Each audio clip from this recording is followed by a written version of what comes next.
Hello everyone and welcome back to the Horror Hut. Before you drift off, it would be a nice idea if you could leave a comment to let me know where you are listening from. Please don't forget to give the video a like and subscribe to the channel. Right, let's get comfy and relaxed, and let's begin. Story 1, Vanishing Room 217, the motel's shifting hallway. The road had been relentless that day, endless stretches of cracked asphalt, the kind where the yellow lines faded into dirty ribbons, and the horizon melted into a heat-soaked haze. I pulled up the highway with a sigh that tasted of exhaustion and stale coffee. The air smelled faintly of diesel and dry grass, a scent I knew but never welcomed. I'd been chasing the idea of rest, but now I wondered if I'd find it here. The motel looked like most roadside joints, 2 stories of peeling paint, a cracked parking lot speckled with oil stains, and a lobby with a glass door that stuck just enough to remind me it wasn't brand new. Inside, the air was cool but stale, a mixture of old carpet, faint bleach, and something unplaceable, like forgotten memories. Behind the counter was a woman who looked as worn as the place itself. Her hair was pulled back tightly, and she wore thin reading glasses perched near the tip of her nose. She glanced up as I approached, her eyes settling on me with a kind of polite fatigue. "Room for the night?" she asked, voice low but steady. "Yeah. Just one." She tapped a few keys on the ancient register, then slid a laminated floor plan across the counter. "You're in 217. Second floor, end of the hall to the right." I nodded, thumbed the key card she handed over, and glanced at the map. The layout was basic, 2 long hallways intersected by a shorter one, forming a sort of L shape. I traced the route with a finger that trembled just a little, maybe from the day's weariness or the creeping unease that sometimes follows being alone in a strange place. The elevator creaked to life, a reluctant groan that felt like the building was waking from a deep sleep. As the doors opened on the second floor, the dim fluorescent lights flickered overhead, casting a pale, uneven glow down the narrow hallway. The carpet was threadbare underfoot, its faded floral pattern all but erased by years of footsteps and neglect. I walked, the tap of my shoes muffled, the quiet hum of the air conditioning the only other sound. Room numbers flicked by, 201, 203, 205, and so on. But when I reached what should have been 217, there was only a blank, featureless stretch of wall. I stopped, blinked, and looked back down the hall, then forward again. No door. No number. Nothing but peeling paint and a faint scuff mark where a door frame might once have been. Frowning, I pulled the floor plan from my pocket, unfolding it carefully. It showed 217 clearly marked, right at the end of the hall on the right, the same spot where I now stood facing emptiness. I looked around. The hallway stretched in both directions, but the layout didn't match the map. The corridor to the right curved awkwardly, leading to another identical hallway. The numbers repeated, or so it seemed: 213, 215, 213, 215. My head tilted. Was I seeing things? A low creak echoed behind me. I spun around, heart nudging upward in rhythm, but no one was there. Just the dim hallway fading into silence. I tried the door to 215, locked. 213, also locked. The walls were solid, the paint chipped and rough beneath my fingertips. The air had a faint metallic tang now, like the taste of blood in a mouth after biting your tongue, though I hadn't done so. I took a breath, trying to steady my thoughts. Maybe this was some kind of mistake.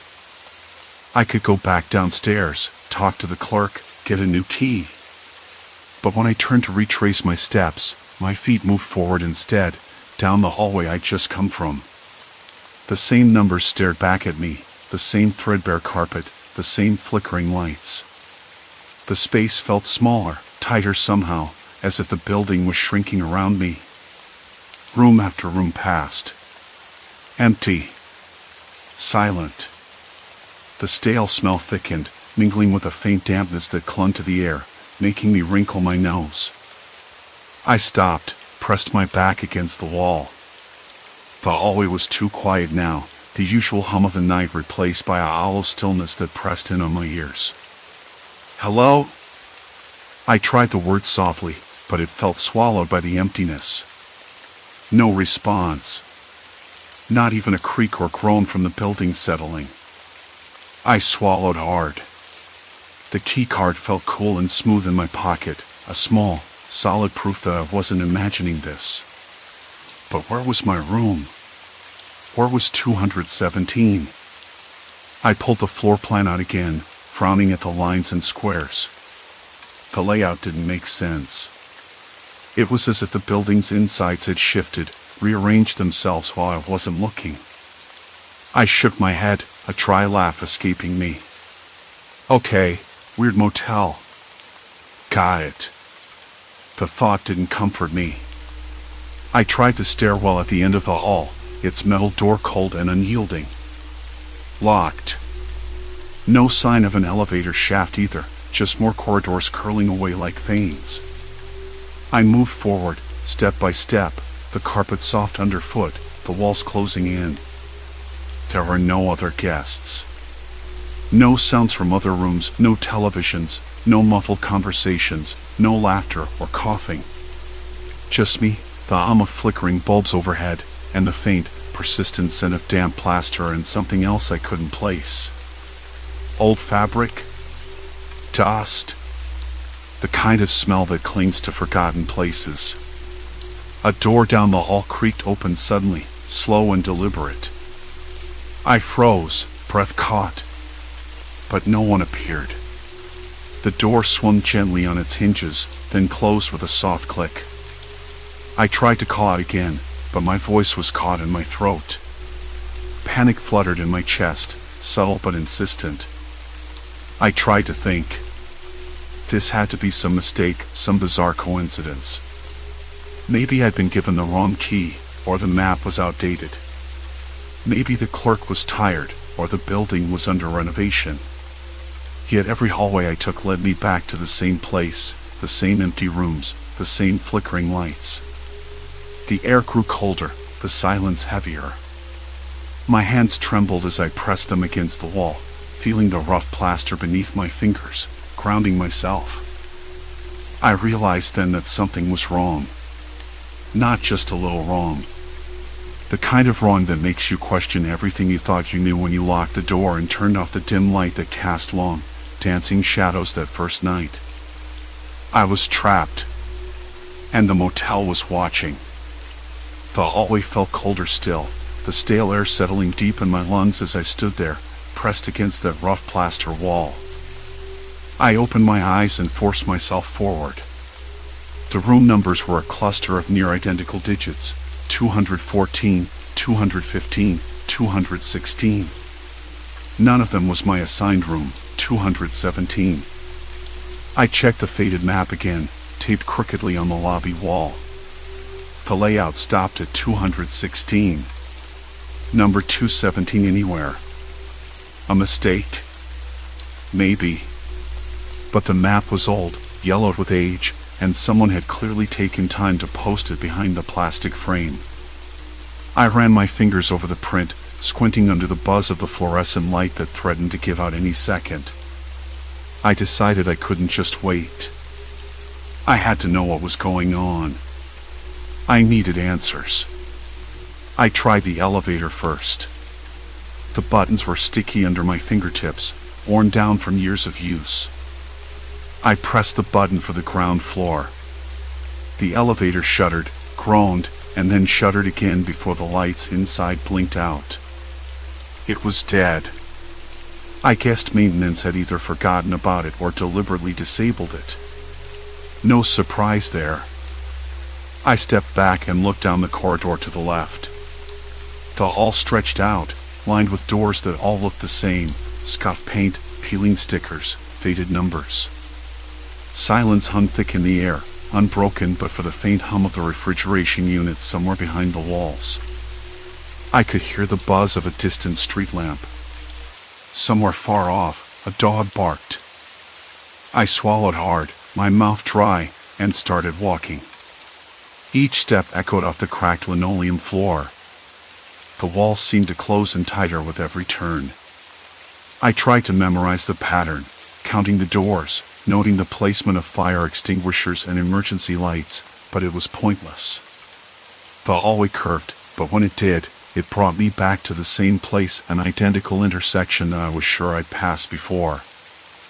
I stopped, breathing uneven. I pressed my palm to the wall, feeling the cool plaster. I could smell something faint, like mildew mixed with cigarette smoke. It was stale, like the building hadn't been properly aired out for years. The light flickered overhead, and for a moment, the darkness behind me seemed to stretch longer, deeper. I turned quickly, but no one was there. I tried the door at the end of the hall. Locked. Not just locked, but bolted from the other side. I rattled the handle, my knuckles white, but it wouldn't budge.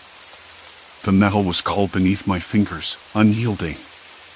I backed away. The thought that someone else might be here, someone watching, made my skin crawl. I listened. No footsteps. No whispers.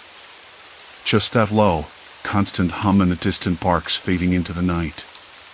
Back near the lobby, I spotted a janitor's cart abandoned in the corner.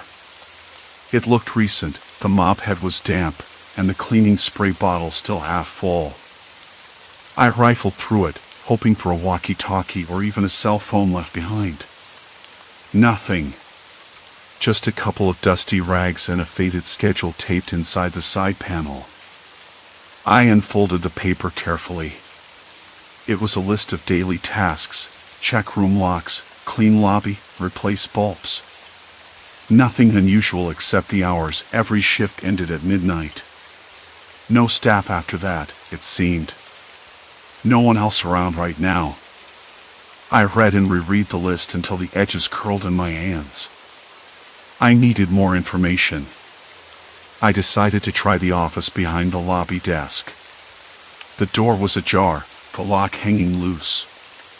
Inside, the room smelled of stale coffee and old paper. Dust coated the surface of the desk, but the computer was still on, the screen filled with a jumble of files and open tabs. I sat down carefully, fingers trembling as I moved the mouse. The desktop was a mess, cluttered with folders named guests, maintenance, and security logs. I clicked on the guest list. My name was there, but the room number was blank. Odd. I scrolled down further. There were dozens of entries, but many were incomplete or crossed out, the letters smudged as if someone had tried to erase them. I found a file labeled Incidents and opened it with a flicker of hope. Most entries were mundane complaints: broken air conditioners, noisy neighbors, but then something caught my eye. Dated just a few weeks ago, a report mentioned a guest who had disappeared. No follow-up, no explanation. Just a note: last seen near room 217. Staff unable to locate. I swallowed hard. That couldn't be a coincidence. The door behind me creaked. I spun around. Empty hallway. I glanced back at the screen, then toward the door. I wasn't alone. Not yet, but I sensed it coming. The motel was waking up. I grabbed the logbook from the desk and stuffed it into my jacket. I needed to find whoever was running this place and get answers. If I was trapped, then at least I could try to play their game on my terms. Outside the office, I paused, the silence pressing down on me like a weight. The lights flickered again, casting long shadows that stretched and recoiled with the buzzing hum. I thought about the missing guest, about the locked doors and the endless maze. I thought about the voices I heard, low and deliberate, dragging through the halls like a warning. I thought about how this motel had swallowed me whole. I turned down the nearest hallway, the logbook heavy in my pocket, and stepped into the dark. Something was definitely watching. And this time, I was going to find out who. The hallway behind me swallowed the door's faint creak, leaving only the buzz of the flickering fluorescent lights overhead. There was no way I was turning back to the office. Not yet. If someone was watching, I had to find them first. But every step I took seemed to loop me deeper into this maze, the identical beige walls closing in. The pattern was maddening, rooms with the same peeling wallpaper, the same cracked plastic light switches, the same threadbare carpets. I ran my fingers along the rough plaster as I passed, searching for any difference, any inconsistency. Nothing. I tried the door numbers against the floor plan again, now more insistently, like the numbers might shift if I stared long enough. But room 217 wasn't there. Number 217 on the map, number 217 in the sequence. The motel's layout ended at 216, and then it folded back on itself. Which meant my room was a ghost. A ghost that I was trapped inside. That realization hit me hard, like a slap to the face. I stepped back, my hands trembling. I was stuck. Completely stuck. Not just physically but mentally too. The motel wasn't just a building, it was a trap, a puzzle designed to disorient and confuse. And whoever was running it knew exactly how to keep me on edge. I heard it then, a faint shuffling sound, like the scraping of bare feet against the worn carpet. I froze. The sound wasn't close, but it wasn't far either, and it wasn't mechanical. It was slow, deliberate. Human. I edged toward the nearest door, pressing my ear against the cold wood. Silence. Then a low, almost imperceptible breathing. My heart hammered in my chest, loud enough that I was sure whoever was out there could hear it. Hello? My voice was barely a whisper. Is someone there? No answer. Just that breath, steady and calm. I backed away, heart racing. The air grew colder, sharper, and the metallic smell thickened. I fingered the logbook through my jacket again.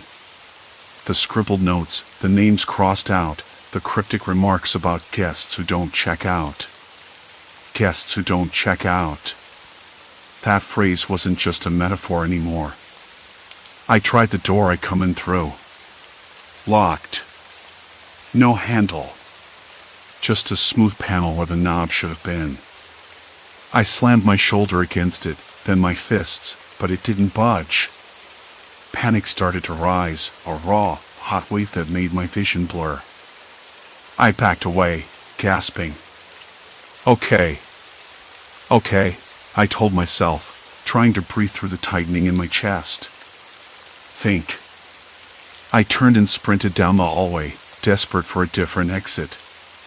The walls seemed to close in tighter with every step, the ceiling lights flickering faster, the buzzing rising to a high-pitched whine that made my ears ache. I tried another door. Locked too. At the end of the hall, a stairwell. I pushed the door open, relief flooding me. But the stairs twisted down into darkness, too steep and narrow to see the bottom. The smell was stronger here, damp earth, rot, and something faintly coppery. I hesitated, but the need for escape pushed me forward. Step by step, the cold concrete stairs groaned underfoot. I reached the bottom and found myself in a narrow basement corridor. The walls here were bare concrete, cold and damp. Flickering bulbs cast long shadows. I hurried along, the logbook still tucked close, until I hit a dead end. A heavy metal door, bolted shut from the other side.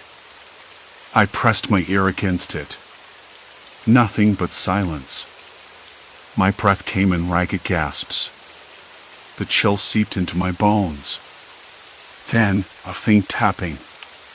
Soft, deliberate. Coming from the wall beside me. I spun around, heart pounding. No one. I ran my fingers along the cold concrete, searching for a crack, a loose panel. My fingers caught on a small switch, recessed into the wall like a secret. I pressed it without thinking.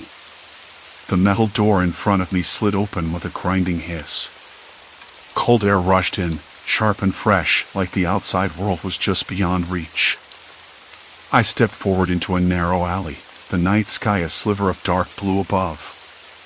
The street lamps flickered weakly, casting long, trembling shadows. I was outside, or at least I thought I was. A figure stepped out of the shadows ahead, blocking the alley. Tall, lean, unshaven. His eyes glinted with a calm menace. "You shouldn't be here," he said softly. I swallowed. "I'm leaving." He smiled, but it didn't reach his eyes. "No one leaves." His voice was low, almost friendly, but the threat was clear. No tool, no yelling, just the certainty that escape was impossible. Behind him, the alley ended in a high, barbed fence. No way forward, no way back. I looked around, heart racing. The motel's maze had spat me out here, but the trap was still closing. I reached into my pocket, fingers brushing the logbook's rough cover. The notes, the names, the warnings, they weren't just stories. They were instructions. And now I was part of it. The figure stepped closer. "You want answers? You have to play the game." My mouth went dry. I nodded, because what choice did I have? The point of no return wasn't a moment. It was a place. And I was standing in it. The motel had me, body, mind, and soul. And it wasn't done with me yet. The dim light flickered as the door creaked open behind me, shadows stretching long and thin. The door groaned shut behind me, sealing the alley in shadow. The air smelled sharp, like spilled gasoline and damp concrete, with a faint metallic tang that made my throat tighten. Somewhere far off, a dog barked, long, mournful, and oddly lonely. The sound bounced off the motel walls and vanished, swallowed by the thick night. I shivered, pulling my jacket tighter around me, though the night was surprisingly warm. "I don't want to play any game," I said, voice cracking despite myself. The stranger tilted his head, eyes gleaming in the weak light. "You don't get to choose. Not here." He took a step closer, but there was no rush in his movement. More like patience. Like a cat circling a mouse, waiting for it to tire itself out. I swallowed again, fingers curling into fists. The logbook's rough cover was still in my pocket, a weight of cold paper and ink. I could almost feel the names written there, the stories whispered between those pages, each one a warning, a thread in some twisted tapestry. And now, somehow, I was woven into it. "Why me?" I asked, voice barely above a whisper. "What do you want from me?" His smile flickered, slower this time, more like a shadow passing over a face. "Answers come with questions. And questions aren't free." He stepped aside, gesturing toward the narrow gap between the fence and a rusted dumpster overflowing with trash bags. "You want out? You'll have to find it. But every choice, every turn, it's all part of the game." I hesitated, the alley's stale air pressing down on me. The wall seemed to lean in, closing the space until it felt like I was trapped inside a thin, suffocating tube. My hands trembled, fingers itching to pull the logbook out, to find some clue I hadn't seen before. But what good would it do if the maze itself was alive, shifting like sand beneath my feet? "Fine," I said, voice steadier than I expected. "What's the first move?" The stranger's eyes locked onto mine, cold and sharp. "Find room 217. You're already closer than you think." Before I could ask, he vanished into the shadows, swallowed by the night as silently as he had appeared. The alley felt emptier, colder, and somehow heavier. My heartbeat thundered in my ears. I glanced at the fence again. No gaps. No loose wires. No way through. So I turned, walking back toward the motel's main entrance. The flickering neon sign buzzed overhead vacancy, but the letters were patchy, some bulbs dead, others sputtering weakly. The lobby was quiet, the dull hum of the air conditioner the only sound. I scanned the floor plan pinned behind the reception desk, eyes darting over the neat rows of rooms. Room 217 wasn't listed. Not on the first floor, not on the second. It simply didn't exist. I ran my fingers over the laminated paper, the texture rough and sticky with fingerprints, and a sudden cold dread squeezed my stomach. This whole place was a lie. A trap. The rooms, the hallways, even the floor plan, it was all designed to confuse, to disorient. That's when I heard it. A soft shuffling from the hallway beyond the lobby. Slow, deliberate steps. Not far off, but hidden just out of sight. I froze. My skin prickled. "Hello?" I called, voice louder than I intended. No answer. Just the echo of footsteps, fading, then returning. I edged toward the hallway, each step careful, trying not to make a sound. The corridor stretched before me, walls painted a sickly yellow, stained with water damage and dirt. The single row of flickering overhead lights buzzed intermittently, throwing long shadows that danced and twisted. I passed room after room, identical doors, identical faded curtains, identical stale smells of mildew and old carpet. The air was thick, almost suffocating. Then I saw it, room 217. The door looked new, the paint fresh, the number clean and bright. Out of place, like a wound in the fabric of this decaying motel. My hand trembled as I reached for the knob. It was cold to the touch, smooth and unyielding. I hesitated. Inside, the room was empty but for a single chair, facing the window. The curtains were drawn back, revealing a cracked mirror hanging on the opposite wall. I stepped in, the floorboards creaking beneath my feet. Suddenly, the door slammed shut behind me. The sound echoed, sharp and final. I spun around, heart pounding, and yanked at the handle. Locked. I pressed my ear to the door, listening. Silence. Complete silence. The mirror caught my reflection, but something was wrong. The room looked smaller than it should have. The walls seemed closer, the ceiling lower. My reflection blinked slowly, matching me, but the light behind me flickered again, and for a split second, the glass rippled like water. I shook my head, trying to dispel the feeling. I wasn't imagining things. Was I? A soft tapping noise drew my attention. From somewhere inside the room, a rhythmic, deliberate sound. Fingertips drumming on wood or glass. I spun, eyes scanning every corner. The chair. The window.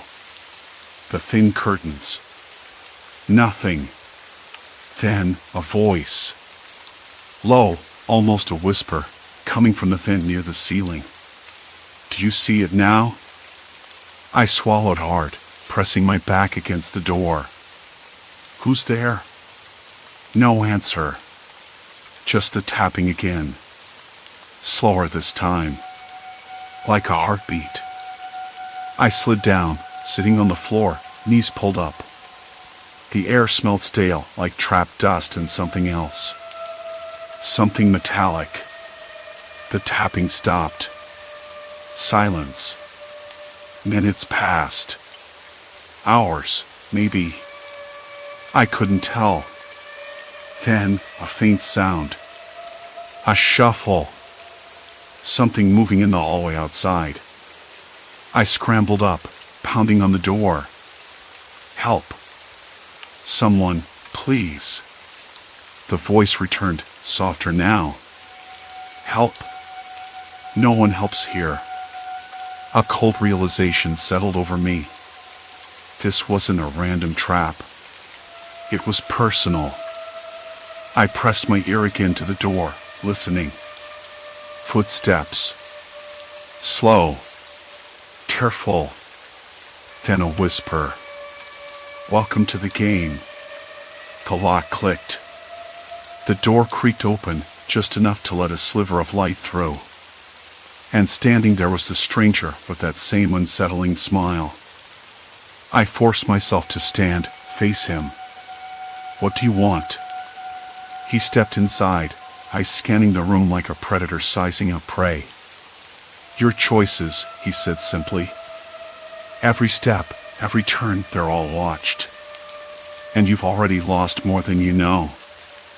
I swallowed, bracing myself.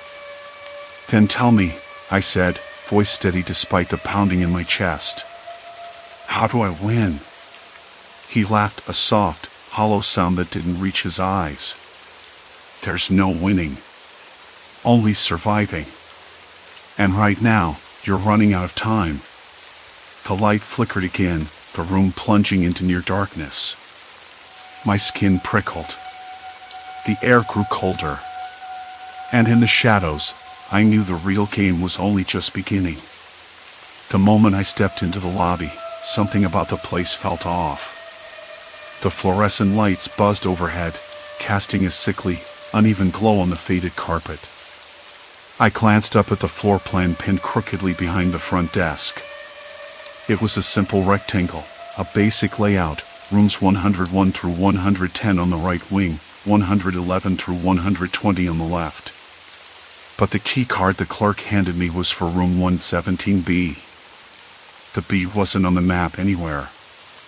I mentioned it casually. "Hey, I don't see 117B on the floor plan."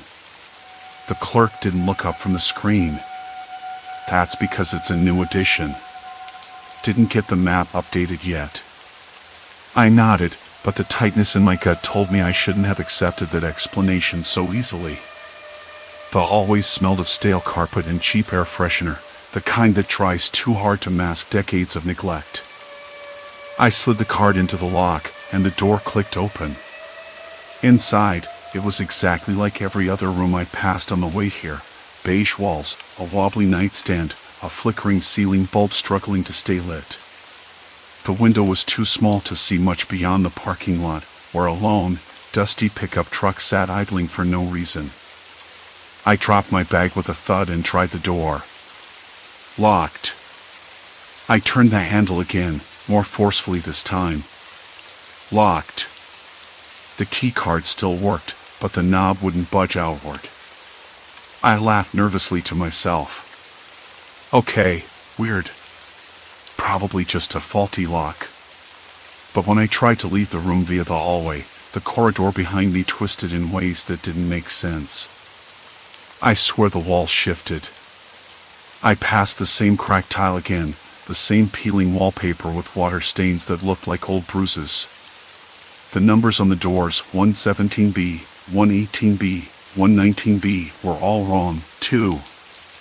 None of them matched the floor plan, and none led anywhere familiar. I stopped, heart hammering, and tried to retrace my steps. Each hallway looped back to me, like a maze built to trap. The air grew heavier, thick with the scent of damp plaster and a faint metallic tang that made my mouth go dry. I pressed my palm against the wall, feeling the rough texture of peeling paint, and swallowed hard. "This has to be a joke," I muttered, voice barely above a whisper. "Someone's screwing with me." I banged on the door of room 117B, hoping a guest might answer. Silence. No footsteps, no movement, no sign of life anywhere. The hotel was dead. Dead and endless. I paced the narrow hallway again, counting steps, trying to find a difference, any clue. The carpeting was threadbare, but the pattern was identical every few feet, like a repeating loop stitched into the floor. My fingers traced the frayed edge, and a sudden cold sweat broke out on my forehead. I sat down on the floor, back against the wall, and tried to slow my breathing. Was I losing it? The idea felt ridiculous. I wasn't drunk, hadn't taken anything. But the sensation was real enough, like the walls themselves were closing in. I remembered the clerk's blank expression, the way his eyes flicked away when I asked about the missing room.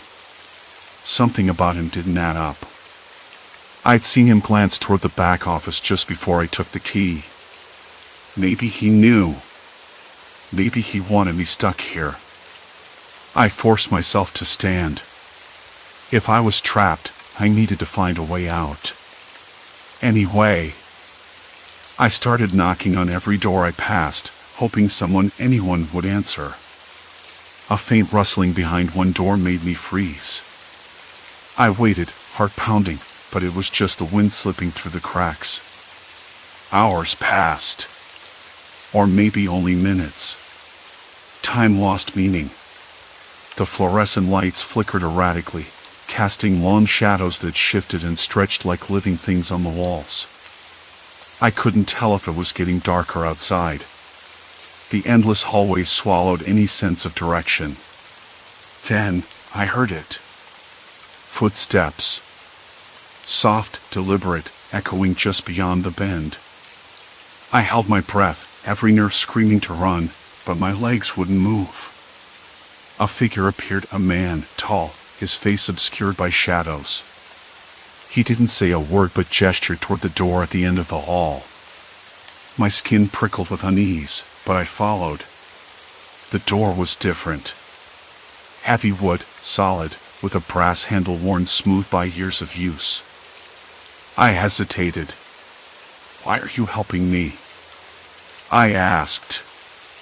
He shrugged, voice low and calm.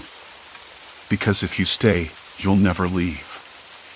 And if you leave, it's not the way you think."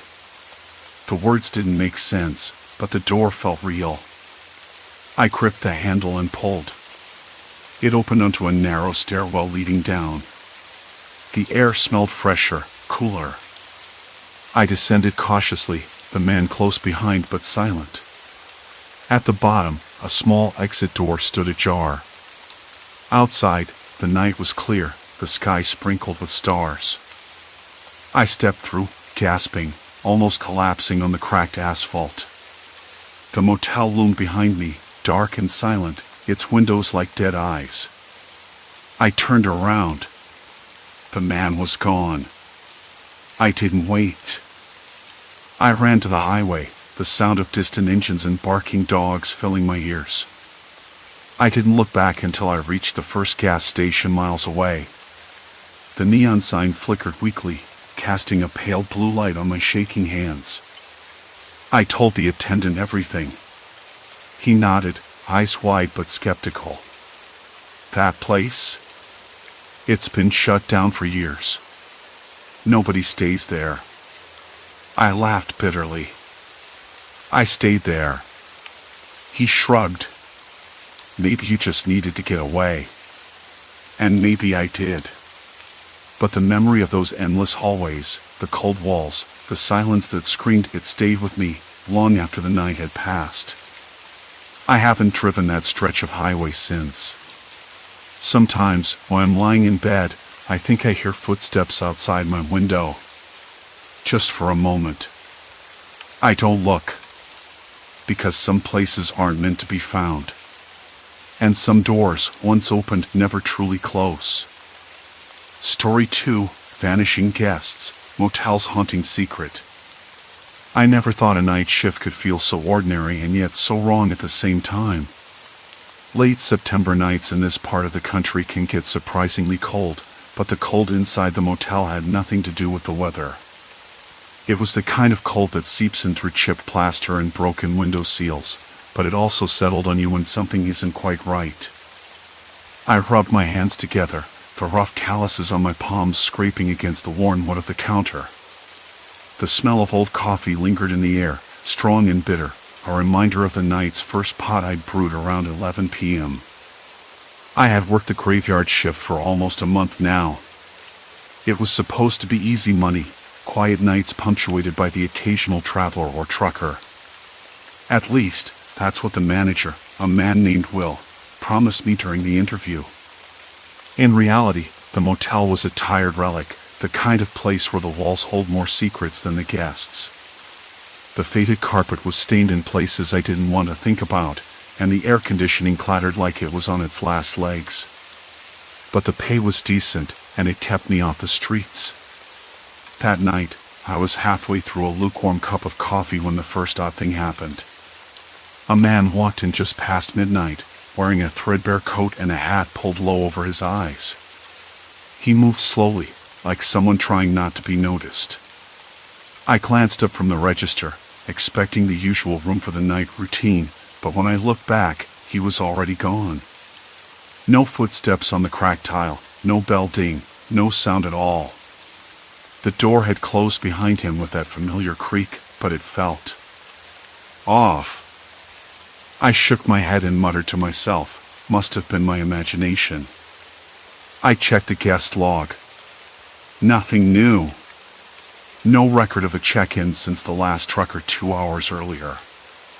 I tapped the screen of the motel's ancient computer, scrolling through the reservation system. Empty. No walk-ins, no calls, nothing. I leaned back in the squeaky chair, the leather cracked and peeling, and stared at the flickering lights outside the window.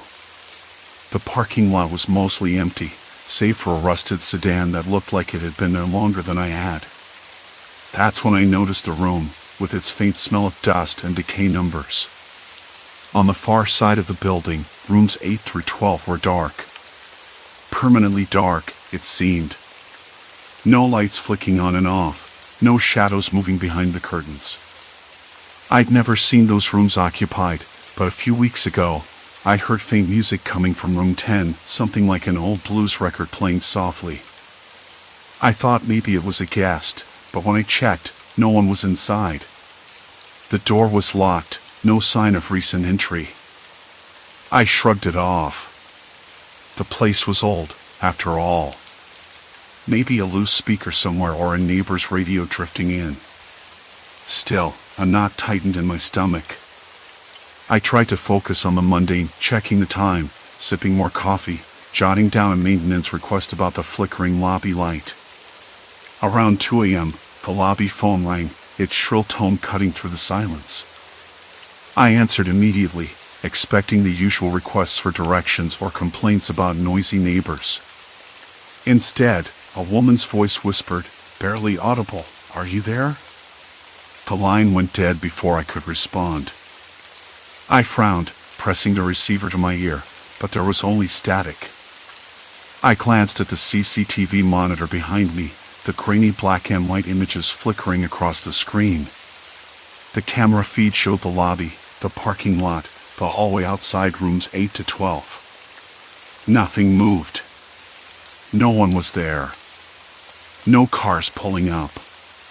No shadowy figures lurking. I tapped the camera controls, cycling through the different angles. Nothing. But then I noticed something strange on the feed from the hallway outside room 9. A figure appeared. A man, standing perfectly still, staring straight into the camera. I blinked and zoomed in, but the image was so grainy I couldn't make out his face. When I looked back up at the lobby, the hallway was empty. I rubbed my eyes. Maybe I was tired. I must have been. The night shift does things to you. I tried calling Mo on his cell, but no answer. I sent a text, something casual about the broken light in the lobby, but he never replied. By 3 a.m., the motel was dead quiet. The only sound was the hum of the air conditioner and the occasional creak of the building settling. I started my rounds, walking through the dimly lit hallways, past the vacant rooms. I checked room 10 again. The door was locked, just as before. I knocked lightly, half expecting a response. Nothing. The silence stretched between the walls, pressing in on me. I felt eyes on my back, but when I turned, no one was there. The old carpet muffled my footsteps, but I was sure I heard something else, soft breathing, perhaps. Or just the wind slipping through a broken vent. Back in the lobby, I tried to shake off the unease. The night was almost over. I counted down the hours on the clock, telling myself this was just a slow night, nothing more. Then, just as dawn began to tint the sky a pale pink, a woman walked through the front door. She wore a long coat, her hair pulled tight in a bun, and carried a small suitcase. I smiled, relieved at the sight of a real guest. "Room for the night?" I asked, stepping forward. She nodded, her eyes scanning the lobby like she was searching for something or someone. "I don't see your name in the system," I said, tapping the keyboard. She shrugged. "Just passing through." I frowned but shrugged it off. "No problem. Room 4 is available." She handed me a crumpled bill, and I gave her the key. As she turned to leave, she paused, looking back over her shoulder. "Did you see the others?" she asked quietly. I blinked, caught off guard. "Others? What others?" Her eyes darkened. "The guests you don't see. The ones nobody talks about." Before I could reply, she was gone down the hallway, suitcase wheels clicking softly on the linoleum. I stood there, the words hanging in the air, colder than the night ever had. The motel felt different now, less like a place to pass through and more like a cage. I didn't know it then, but that question would haunt every night after. Who were the guests nobody saw? And why did the staff pretend they didn't exist? The lobby was empty, the only sound the low hum of the ancient AC unit struggling to keep the stale air moving. I rubbed the back of my neck, feeling the rough fabric of my shirt against my clammy skin. Why would the staff ignore some guests? And how did someone even slip past the cameras and the booking system? The whole thing felt wrong, like a puzzle where the pieces were deliberately missing. I glanced toward the hallway where she had disappeared. The flickering fluorescent light overhead cast jittery shadows on the cracked linoleum floor, and the faint smell of mildew mixed with something metallic, like old pennies left too long in a damp pocket. It made the place feel alive in the wrong way, like it was watching me. I sat down again, fingers tapping the keys. I pulled up the guest logs from the last week, scrolling through names and check-in times. Nothing unusual jumped out, no empty rooms, no discrepancies. But then I remembered the room numbers she'd mentioned, the ones she'd implied held the invisible guests. I cross-referenced those numbers with the logs. No entries. I leaned back, rubbing my eyes. "This can't be right," I muttered. My voice sounded oddly loud in the quiet lobby. I knew I should call the manager or someone else on staff, but I wasn't sure if I could trust them. Besides, if they were ignoring people, maybe they were hiding something. The night stretched on. I decided to walk the motel grounds, trying to shake the feeling that I was being watched. The air outside was colder than inside, sharp against my skin. The gravel crunched under my boots as I passed the dimly lit parking lot. A distant dog barked, sharp, impatient, then silence. Complete silence. I stopped near room 7, a door that had been left slightly ajar. A cold draft spilled out, carrying a faint scent of cigarettes and something else, something faintly sweet and rotten. I swallowed hard and pushed the door open with a creak. Inside, the room was empty except for a stained mattress and a cracked mirror hanging crooked on the wall. The air felt heavy, like it was holding its breath. I scanned the room carefully. No sign of recent occupancy. No luggage, no discarded clothes. But then I noticed something odd on the dresser, a small, folded piece of paper. I unfolded it slowly. The handwriting was hurried, almost frantic. They watch but never see. Don't trust the eyes that blink. My hands trembled, but I stuffed the note into my pocket. Who had written this? And why leave it here? Back at the front desk, I tried to shake off the unease as the night crawled forward. The usual late-night trickle of guests came and went. Most were quiet, some tired, others too drunk to care much about anything besides their own rooms. But each time I glanced at the security monitors, my stomach tightened. A few cameras showed static, flickering as if they were malfunctioning, yet the wiring seemed intact. I pulled up the footage from earlier in the night, rewinding to the time when the woman had checked in. The hallway outside room 4 was empty, no suitcase wheels clicking, no faint footsteps. Just the dim glow of the exit sign humming in the background. I leaned closer, rubbing my eyes.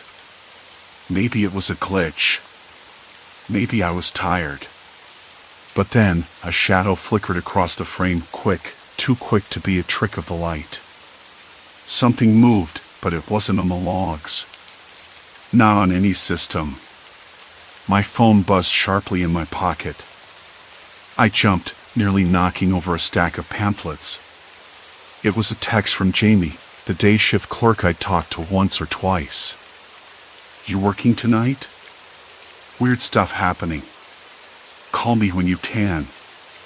I stared at the message, the hairs on my neck prickling. Jamie wasn't one for dramatics. If she was spooked, something was definitely off. I dialed her number, heart thudding hard against my ribs. Her voice came through, low and hurried. "Hey, yeah, I heard you talking to that woman last night. About the guests nobody sees?"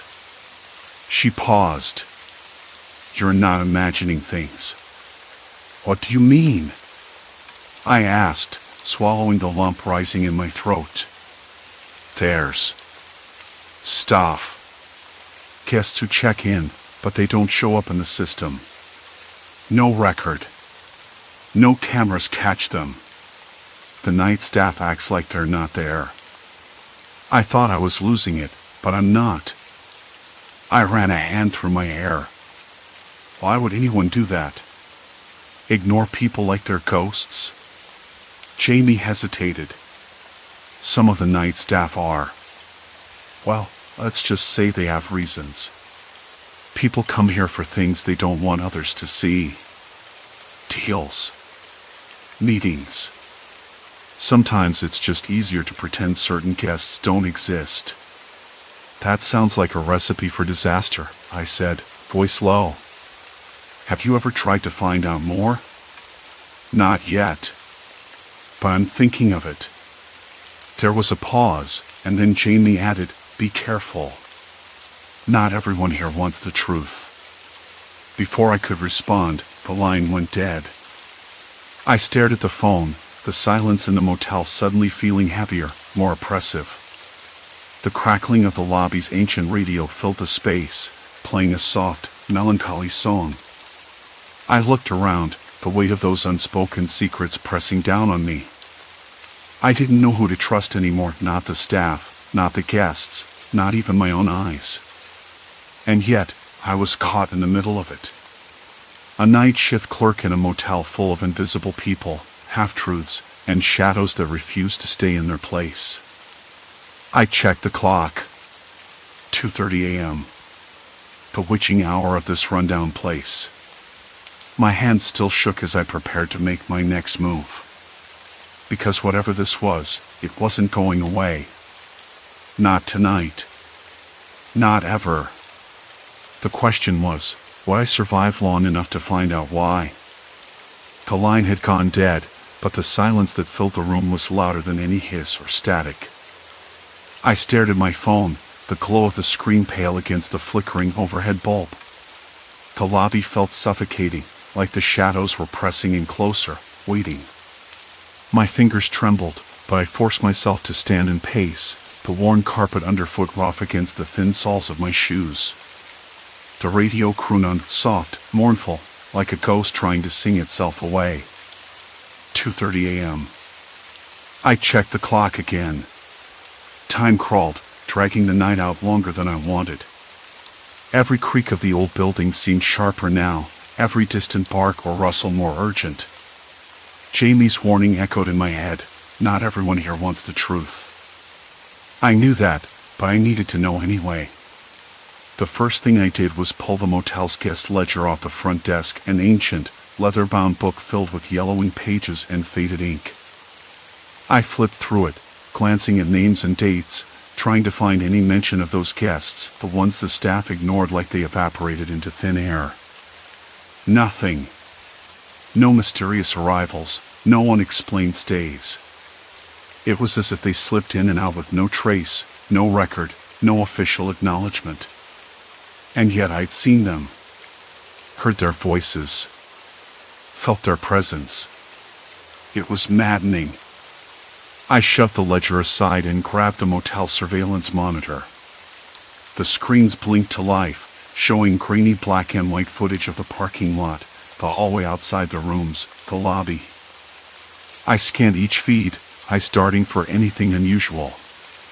The lobby camera showed me standing there, but no one else. No guests wandering the halls. No shadows slipping past. Just empty corridors and the dull hum of the old refrigerator in the kitchenette. Crossing over to the hallway feed, I waited, breath held. A figure entered the frame, a man, older, wearing a rumpled suit. He moved slowly, head down, hands in pockets. I recognized him. The man from room 7, the one I'd watched disappear behind the cracked door the night before. But when I flipped through the guest ledger again, room 7 was listed as vacant. The man vanished from the camera's view. I waited, heart thudding, but he never reappeared. Like he'd never been there at all. I shut off the monitor and leaned back against the counter, the chill of the air conditioning making my skin prickle. This wasn't just about ghosts or stories anymore. Something was deliberately being erased, hidden in plain sight. I needed answers. But where? The phone buzzed again. My heart jumped. I snatched it up. Caller ID was blocked. "Hello?" I said, voice steadier than I felt. Silence. Then a whisper, almost too low to catch. "Stop digging." The line clicked dead. My hand shook so badly I nearly dropped the phone. A cold knot tightened in my stomach. This wasn't just paranoia or a prank. Someone was watching me. Someone who wanted me to quit. I sat down, trying to think. Jamie had warned me. I should have listened. But I was too far in now. Too curious. Too desperate to understand. The night stretched on, slow and heavy. I watched the empty halls, every sound amplified, the distant thud of a door closing, the soft scrape of a chair somewhere far off. The air smelled faintly of stale coffee and old cigarette smoke, the kind that clings to fabric and never quite leaves. It reminded me of my grandfather's house, the only place I ever felt safe as a kid. That comfort felt miles away now. At 3 a.m., the back door creaked open. I looked up sharply, heart banging. No one should be coming in at this hour. I grabbed the flashlight from under the desk and slipped into the hallway, the beam cutting through the darkness. Footsteps. Slow, deliberate. They stopped at the end of the hall, right outside room 11. I swallowed hard and edged forward, every nerve alive with tension. The door was cracked open a sliver, and I could see a pair of shoes, scuffed, worn. Sounds impossible, but it happened. "Hello?" My voice was small, uncertain. No answer. I pushed the door gently. Inside, the room was empty except for a chair facing a window and a small radio playing static. The air was stale, heavy, like it hadn't been disturbed in days. But then I noticed it, a worn leather wallet on the floor beside the chair. I picked it up. Inside was an ID card, faded and bent but still legible. Name, Jamie Keller. My pulse quickened. Jamie. The same person who had warned me earlier. The one who called me. Why was their wallet here? Why hadn't they told me they were here, or that they'd left? Suddenly, the door behind me slammed shut with a bang. I spun around, flashlight beam swinging wildly, heart pounding so loud I was sure it would burst from my chest. The lock clicked. I was trapped. Breathing hard, I tried the handle. Locked tight. "Jamie?" I called out, voice cracking. "Are you here?" No reply. Only the radio static filled the room. I sank to the floor, back against the cold wall, the wallet clutched in my hand. The motel had stopped feeling like a place I could escape from. It was a trap, a labyrinth of secrets and lies. And now I was part of it, whether I wanted to be or not. Outside, the flickering hallway light gave out, plunging the corridor into darkness. Silence. Complete silence. The question was no longer if I would find the truth. It was whether I would ever get out to tell anyone. The door stayed locked. Outside, the hallway lingered in darkness, the emergency light flickering and cutting out again, leaving the corridor in pitch black. I couldn't tell how long I sat there, back pressed hard against the wall, the cold rough plaster biting through my shirt. My breath came in shallow bursts, uneven and ragged, and I kept telling myself to stay calm, to think. But calm was a lie. The truth was, I was unraveling. A soft shuffle echoed from somewhere beyond the door, a footstep, light and hesitant. I froze, my pulse dragging my senses taut. "Jamie?" I whispered, voice cracking like dry wood. No answer. Another step, then silence again. The kind of silence that feels as loud as a scream. I pressed my ear to the door, listening for anything, breathing, movement, a whisper. The radio on the desk buzzed with static, the only sound filling the room, with its faint smell of dust and decay. My fingers trembled, but I tucked the wallet into my jacket pocket, not ready to lose the proof of Jamie's presence. The lock clicked again.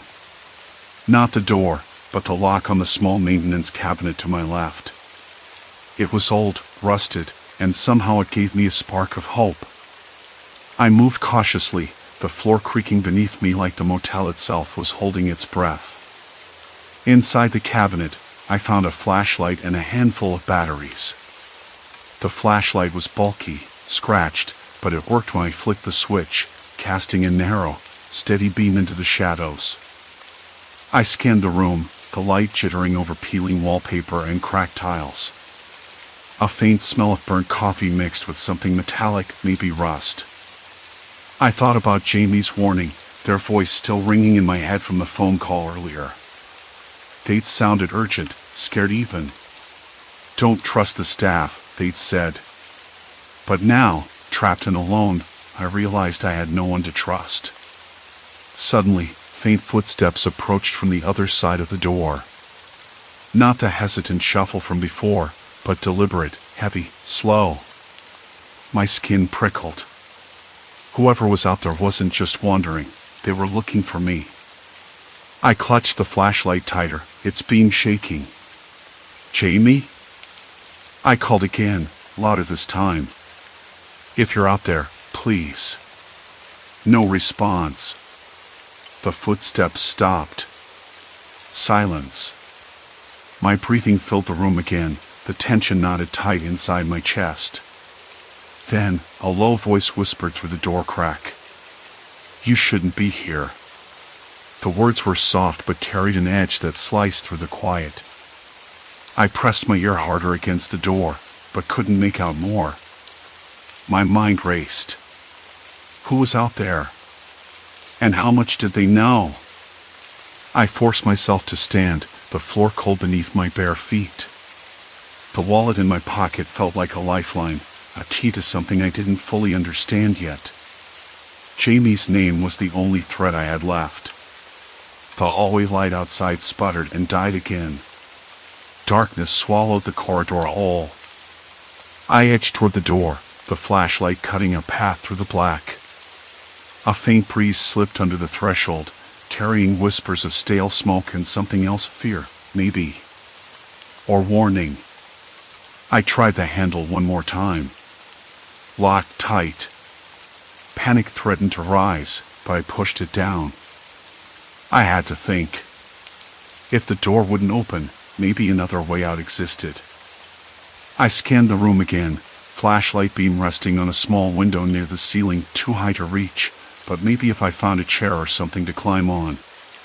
Before I could move, the door handle rattled violently. My heart slammed against my ribs. The lock clicked once more, then silence. I held my breath, waiting. The handle stopped moving. No footsteps, no voices. Nothing.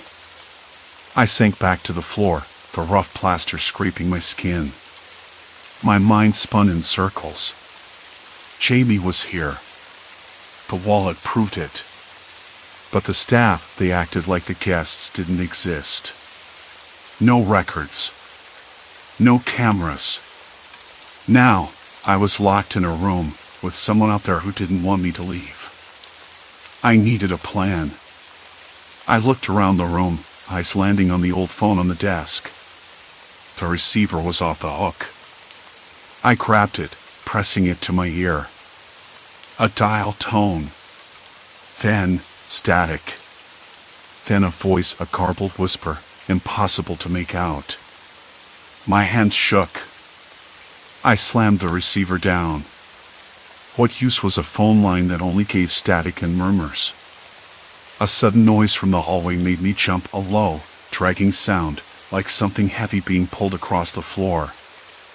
Then footsteps, slow and deliberate, moving toward the door. Closer now. I scrambled to the cabinet, pulling out an old broom. It was brittle and cracked, but better than nothing. I gripped it like a lifeline. The door rattled again, harder this time, as if whoever was there was trying to break in. "Jamie," I whispered, voice barely audible. "If you're out there, please, help me." No answer. The handle began to turn. I braced myself, heart hammering so loudly I was sure it would burst. The door creaked open a crack. A pale hand slipped through, followed by a face pale, gaunt, eyes sunken and haunted. "Why are you here?" the figure asked, voice a hollow rasp. I froze, broom raised. "We don't want you here," they said, stepping inside. The room felt smaller, air heavier. "Jamie?" I said, searching the face. They shook their heads slowly. "You don't belong here." "None of you do." The door slammed shut behind them, locking again with a heavy click. Silence. Complete silence. I gripped the broom tighter, realizing the motel wasn't just ignoring certain guests, it was trapping them. And now, I was part of the nightmare. The question wasn't if I would get out. It was when. And whether I could survive long enough to tell anyone. The door hadn't budged again after it slammed shut behind that pale figure. I wasn't sure how long I stayed there, hoping the door would unlock itself or that Jamie, or whoever that was, would come back with answers. But nothing happened. The lock clicked only when I tried it, cold and unyielding. I was trapped. Not just in the room, with its faint smell of dust and decay, but in a situation I didn't understand, tangled in something darker than the rundown walls and flickering neon signs outside. When I finally found the nerve to take a step back, my knees felt wobbly, unsteady. The broom dropped with a soft thud against the threadbare carpet. I pressed my ear against the door, straining for any sound, some clue. Nothing. No footsteps. No voices. Just the slow, steady hum of the old air conditioner sputtering in the corner. I sat down on the edge of the bed, my hands trembling as I ran them over the scratchy blanket. The room smelled of damp fabric and cheap cleaning spray and antiseptic mask trying to hide decay. I swallowed hard, the dryness in my throat a reminder I hadn't had a drink in hours. "Why are you here?" The hollow rasp repeated in my mind, echoing the figure's question. I didn't have an answer. Not one that made sense. Not yet. Later, though I couldn't say exactly when, I heard footsteps in the hall. Faint, hesitant. My pulse quickened. I pressed my face against the peephole, heart racing so fast it felt like it might break ribs. The hallway was empty. No sign of Jamie, no staff, no other guests. I realized then the truth I'd been avoiding. The motel itself was the threat. Not ghosts or monsters, but people.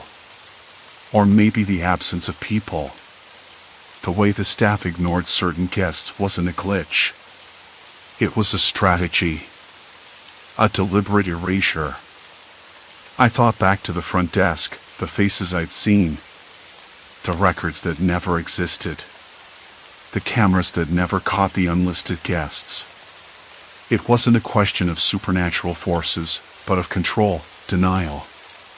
The motel was a cage, and some of its occupants were prisoners locked away by indifference and silence. When the door finally unlocked, it was because Jamie was back. Or at least, someone who looked like Jamie. The relief that surged through me was almost overwhelming.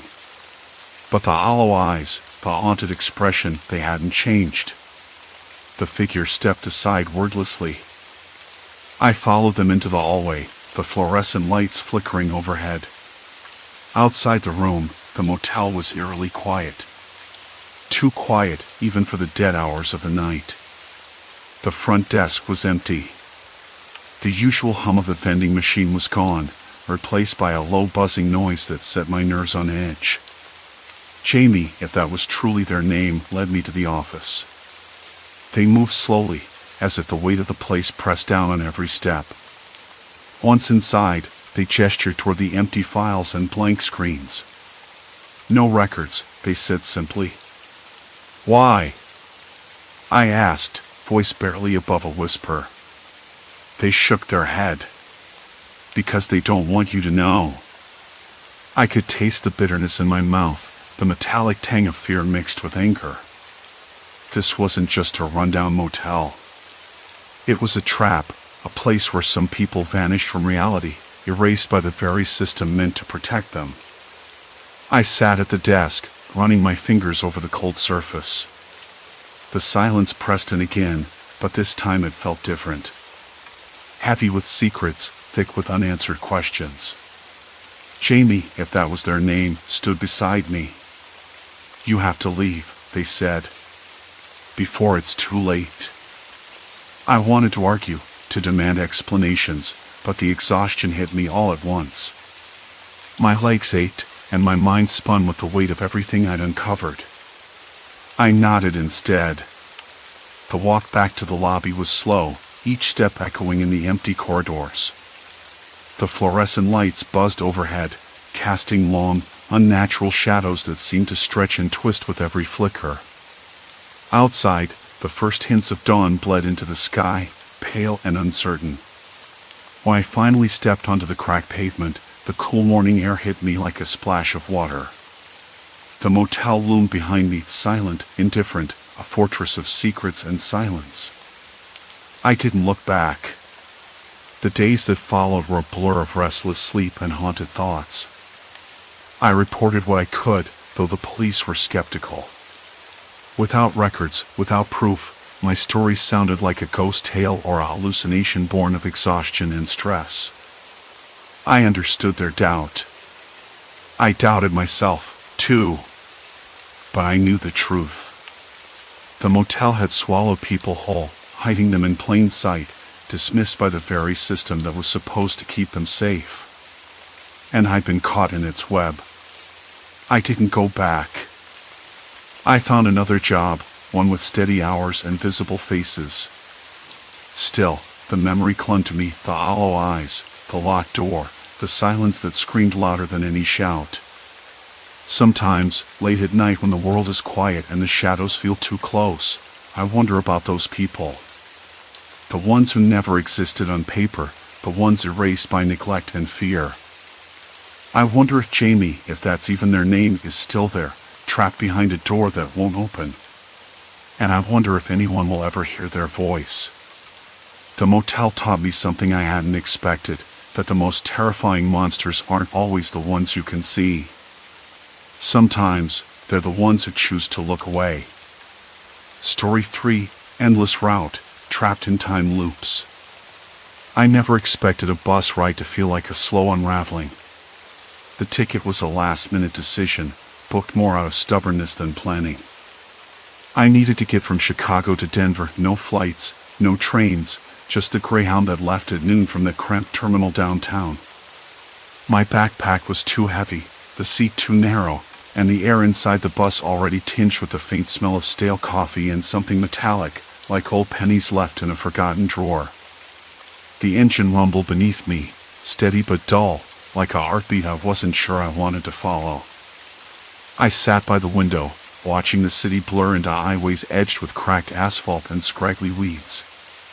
The sky was a pale, washed-out blue, almost too clean, as if someone had scrubbed the clouds away. There was a faint hum of chatter behind me, low voices blending with the mechanical drone. At first, the passengers seemed like any other group of strangers thrown together by circumstance: an elderly woman knitting something blue, a man with a worn baseball cap reading a paperback, a teenage girl scrolling through her phone with a look of mild boredom. But then I noticed something odd. It was subtle, the kind of detail you don't catch until it's too late. The woman's knitting needles clacked steadily, but the pattern she worked on never changed. Every few rows, the same stitch repeated as if stuck on a loop. I blinked, thinking maybe I wasn't paying enough attention. The man with the cap, he flipped the same page over and over, as if the book had no other words beyond the ones he kept reading. The girl's fingers moved without purpose, scrolling endlessly through a photo album that never grew any larger. I tried to shake it off, telling myself I was just tired, maybe a touch delirious from weeks of too much work and too little sleep. Yet, the more I looked, the more these little loops appeared, like glitches in a worn-out film reel. The bus jolted slightly as it merged onto the highway. Outside, the landscape should have changed, but it didn't. The landmarks, the rusted water tower, the billboard with peeling paint advertising a diner called Martha's Place, the cluster of identical gas stations remained the same for what felt like an hour.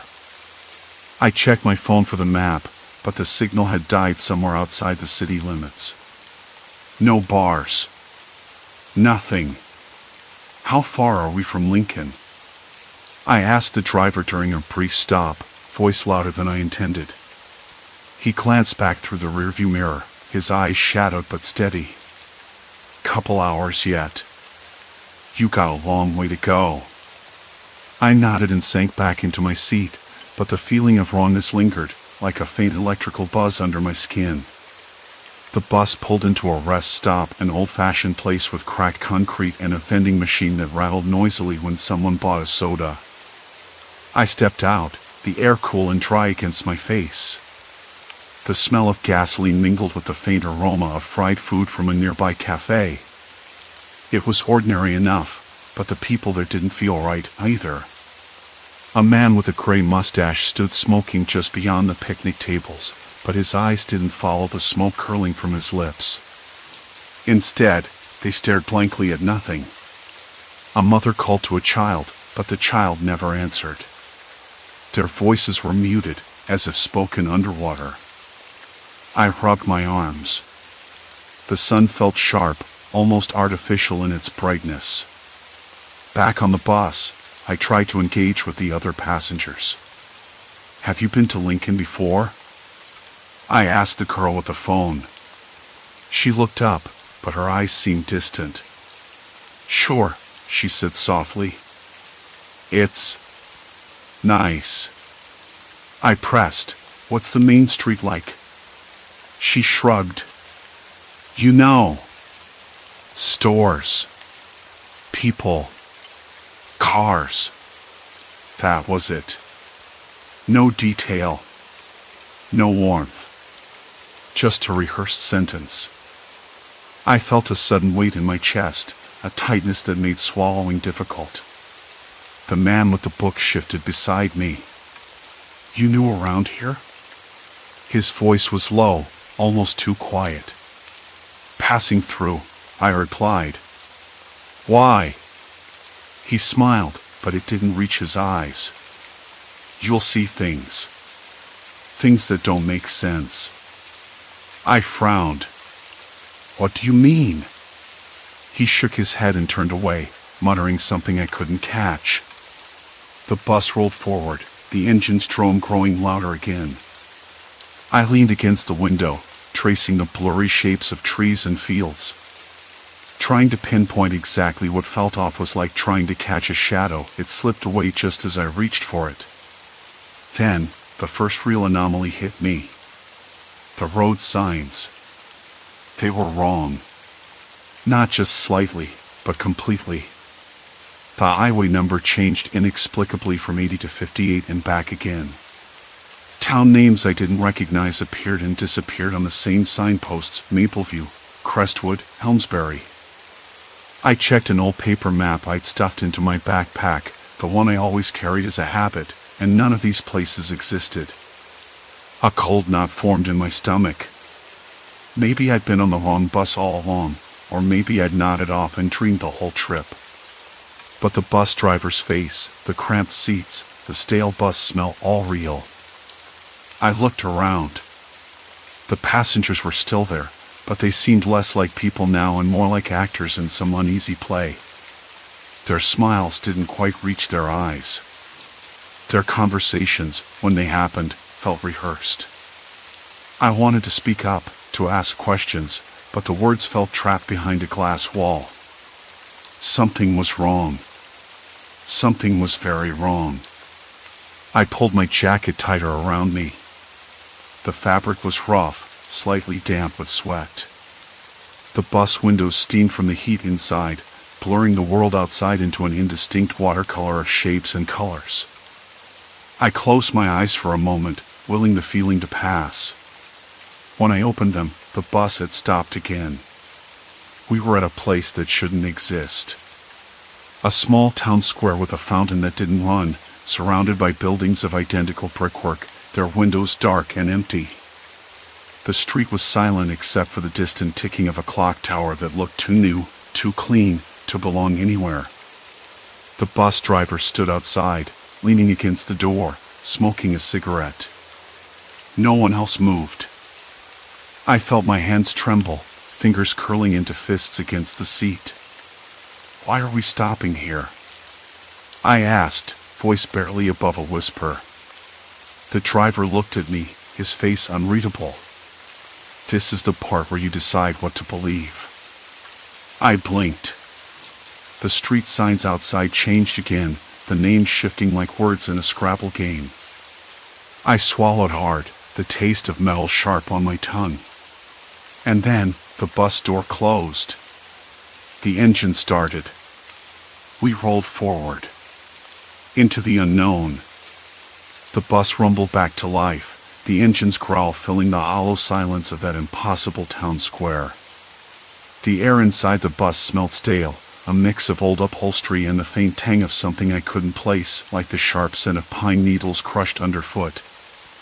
I rubbed my hands over the worn fabric of the seat, feeling the rough texture grind against my skin as if to remind me this was real, not some half-formed nightmare. But what did real even mean anymore? I glanced around at the other passengers. They all sat in silence, their faces unreadable, eyes fixed ahead or buried in their laps. Only a few had noticed the strange stop, but no one said a word. A woman near the front, her hair pulled back tightly, glanced sideways at me, her expression flickering with something like suspicion or maybe fear. Then she quickly looked away, pretending to check her phone. Something was wrong with them. I could feel it in the way their bodies tensed, the slight twitch in their cheeks when they thought I wasn't looking. Like they were all part of some unspoken agreement to keep quiet, to pretend nothing had changed. But I wasn't going to let it go. I leaned toward the man in the seat beside me, an older guy with a salt and pepper beard who'd been asleep when we stopped. Did you notice the square back there? The fountain that wasn't running?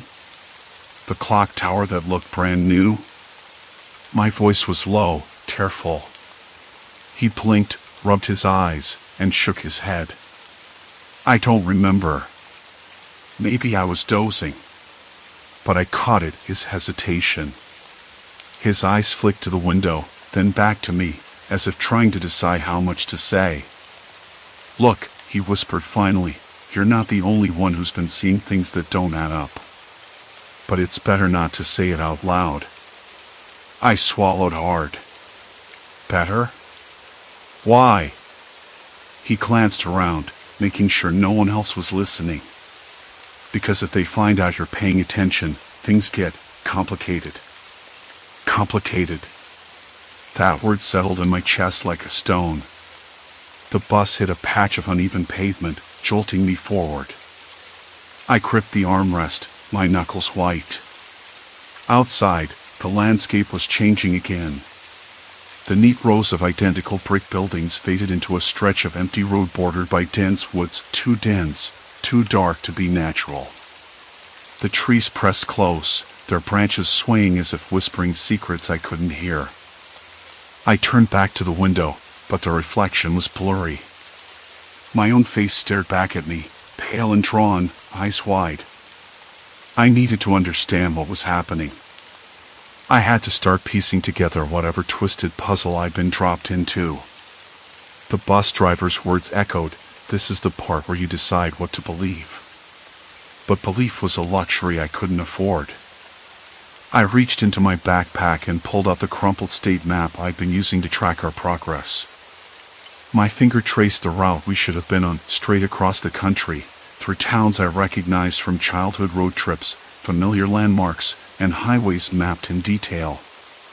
But outside the window, the road signs no longer matched any of that. One moment, a sign read Millstone Ridge, the next it switched to Harrow Creek, then Millstone Ridge again, each name flickering like a broken neon sign. I tried to snap a photo with my phone, but the screen froze with a soft buzz, then went black. The battery was full 5 minutes ago. I tapped and swiped uselessly, the screen unresponsive. Frustration bubbled up, hot and sharp. I shoved the map back into my bag, breathing unevenly. There was no way this was normal. I wasn't losing my mind. Something else was at work. The woman with tight hair shifted her gaze back toward me. This time, she spoke, voice a whisper, "You're not the only one who's noticed. But you have to be careful. They watch. They always watch." "Who watches?" I asked, leaning closer. She glanced around again, eyes wide and darting. "People who want to see how far they can push us. How much we can take before we break." Her words sent a shiver down my spine. The bus felt colder all of a sudden, the hum of the engine a low drone that filled the space between us. I looked at the other passengers again. The man with the beard was now staring at the floor, fingers tapping a nervous rhythm against his knee. Another woman, younger, with a scar above her eyebrow, was staring straight ahead, expression blank but eyes flickering with something fierce, determination. Fear? I needed allies. At least someone to share this nightmare with. But who could I trust? I swallowed the lump rising in my throat and nodded at the woman. "Tell me everything you know." She hesitated, then whispered, "It's not just random. This," she gestured vaguely outside the window, "this whole trip is a test. A study. A game with no rules. They change the scenery, the people, even the time. Some of us have been on this bus longer than you can imagine. Days, weeks, maybe more. Why?" I pressed. "To see how we react. How long we hold onto reality before we start to believe the illusion." A laugh escaped me, bitter and dry. "That sounds insane. Maybe it is. But it's real. And once you're in, there's no getting off." I looked back out the window. The woods were now replaced by a field of tall grass, swaying under a sky that didn't match the one from minutes ago, a dull orange haze, like late afternoon trapped in a perpetual state of twilight. The bus slowed as we approached a small cluster of buildings. I recognized none of them. No signs, no visible names, just empty storefronts with peeling paint and cracked windows. One stood out, a diner with a flickering neon sign that read open but with the letters out of order. Pino. Inside, a thin man with a nervous smile wiped down the counter. His eyes met mine briefly, then darted away like he was expecting trouble. I turned to the woman again. Have you been here before? She nodded. Yes. This place shows up over and over. Like a glitch in the system. The man with the beard shifted uncomfortably. I've tried to get off the bus when we stop. Once. But the driver, he always finds a way to bring us back. Who is he? I asked. No one knows. Nobody talks to him. He's just there. Part of the test. The weight of it pressed down on me. I wanted to scream, to pound on the windows, to make someone, anyone, explain why I was trapped in this loop of shifting realities. But the bus driver remained silent, cigarette smoke curling around him like a shadow. Suddenly, the dim light that cast long, dancing shadows inside the bus flickered, plunging us into darkness for a breathless second before the overhead lamps buzzed back on. A collective shiver rippled through the passengers. I glanced around. The woman with the scar was gone. I blinked, confused. Had she moved? Slipped away? I scanned every face, but she wasn't there. Where did she go? I asked, voice tight. The man beside me shook his head slowly. Sometimes they disappear. Sometimes they come back. Sometimes they don't. A cold sweat broke out across my back. The bus lurched forward without warning, the sudden movement sending a jolt through my chest and stomach. Outside, the landscape blurred and shifted again. The clock tower from the square reappeared, its hands spinning wildly backward. I gripped the armrest, knuckles pale. The driver's cryptic words echoed in my mind. This is the part where you decide what to believe. But I wasn't sure I believed anything anymore. The ground beneath me felt unsteady, like I was standing on a fault line that could crack open any second. The bus plunged deeper into the unknown. I had to. The flicker of the overhead lights died out again, this time for longer, 3, maybe 4 seconds, before buzzing back to life with that same sterile hum. The bus driver's face was half swallowed by shadows, smoke curling around him like a veil. The whole bus seemed to hold its breath. I gripped the edge of my seat, knuckles white, heart thudding so loud I was sure everyone could hear it. I glanced at the man with the beard. He looked drained, like the last thread holding his composure was fraying fast.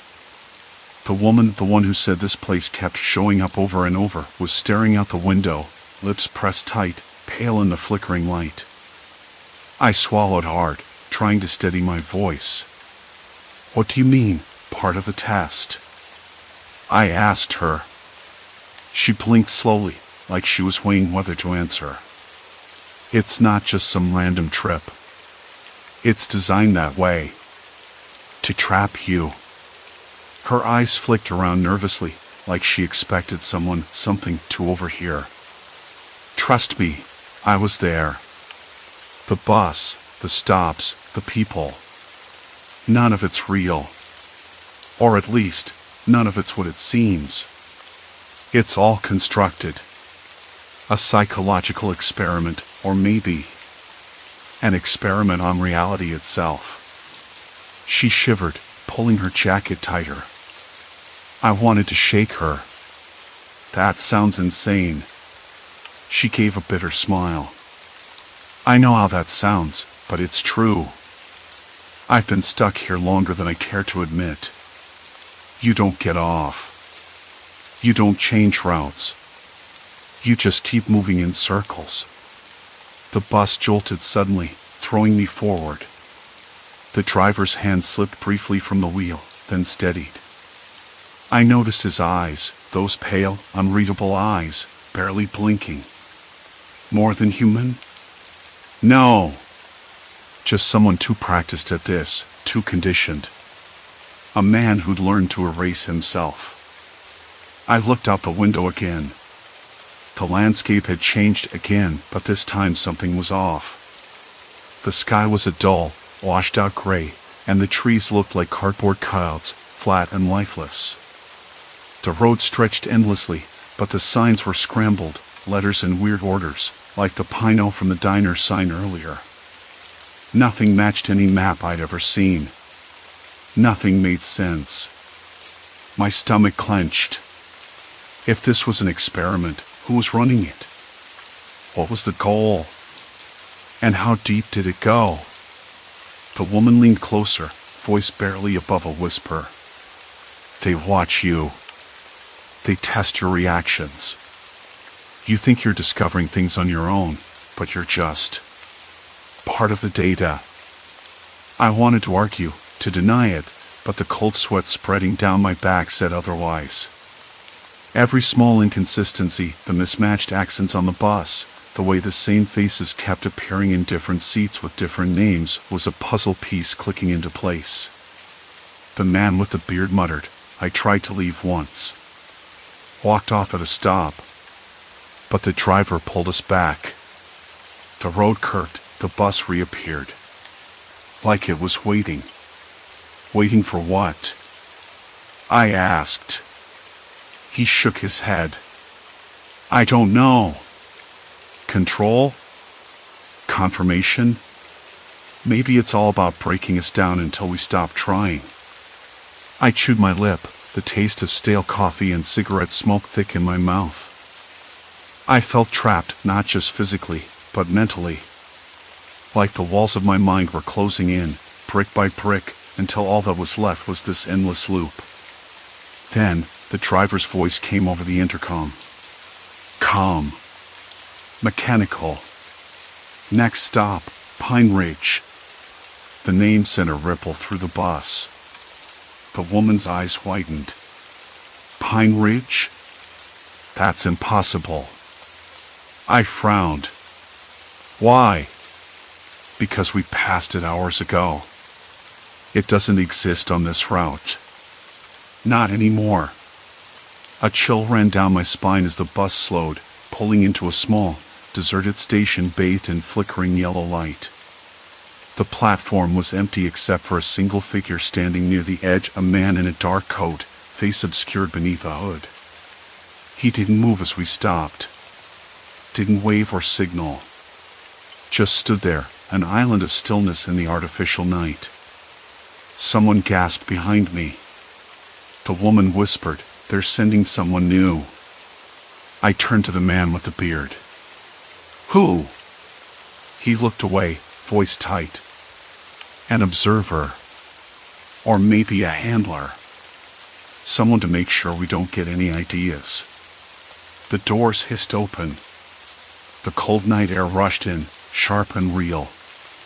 It smelled of wet pavement and something metallic like old machinery left out in the rain. The man in the hood stepped aboard, eyes scanning the bus slowly. When they met mine, I felt a jolt, like recognition or a warning. He moved down the aisle, past the other passengers who sat frozen, faces blank. His footsteps were soft but deliberate, echoing in the sudden quiet. I wanted to say something, ask who he was, why he was here. But the words stuck in my throat.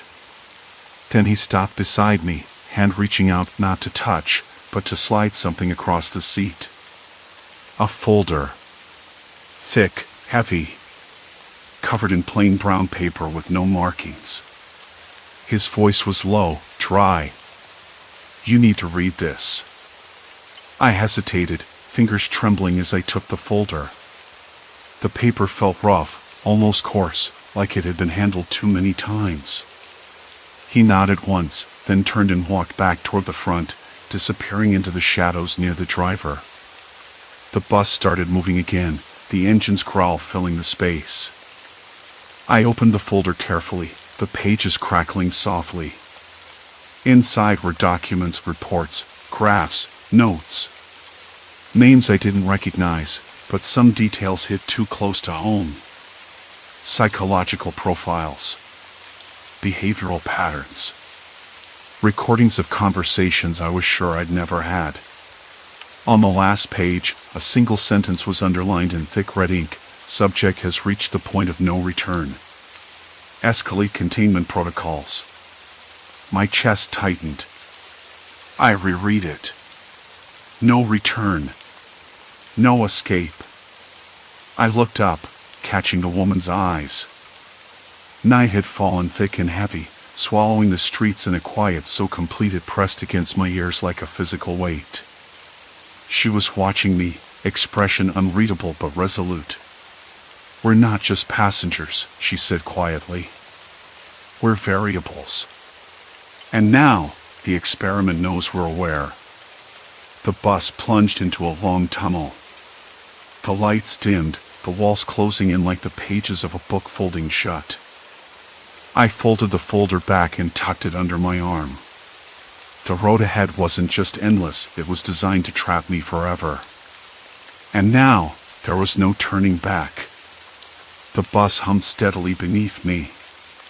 Outside, the night sprawled in endless black, a blank canvas where the streetlights flickered like faulty stars. I kept the folder on my lap, fingers brushing its rough paper as though it might burn. The words inside were still swimming, twisting my thoughts into knots that tightened with every breath. The woman across from me, her name was Agnes. I caught it somewhere between the stops, watched me with those unblinking eyes. They didn't look worried. Not exactly. More like she was waiting. Waiting for me to break or maybe to understand something I wasn't ready for. I swallowed hard, the stale bus air thick with the scent of worn leather seats and a faint trace of spilled coffee. Around us, the other passengers seemed smaller, less real, like cutouts in a diorama. Or actors in a play I hadn't auditioned for. I cleared my throat. What is this?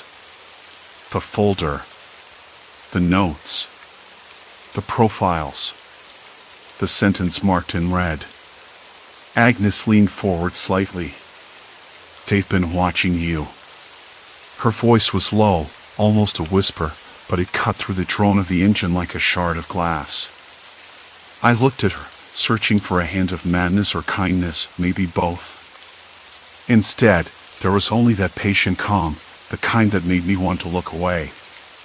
"They're running tests," she said. "On everyone here." I shook my head, trying to make sense of it. But why? How? Who? The bus jolted over a pothole, and my hands trembled as I gripped the folder tighter.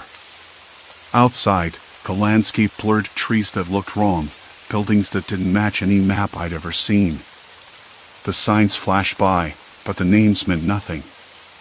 No towns I recognized. No highways that connected.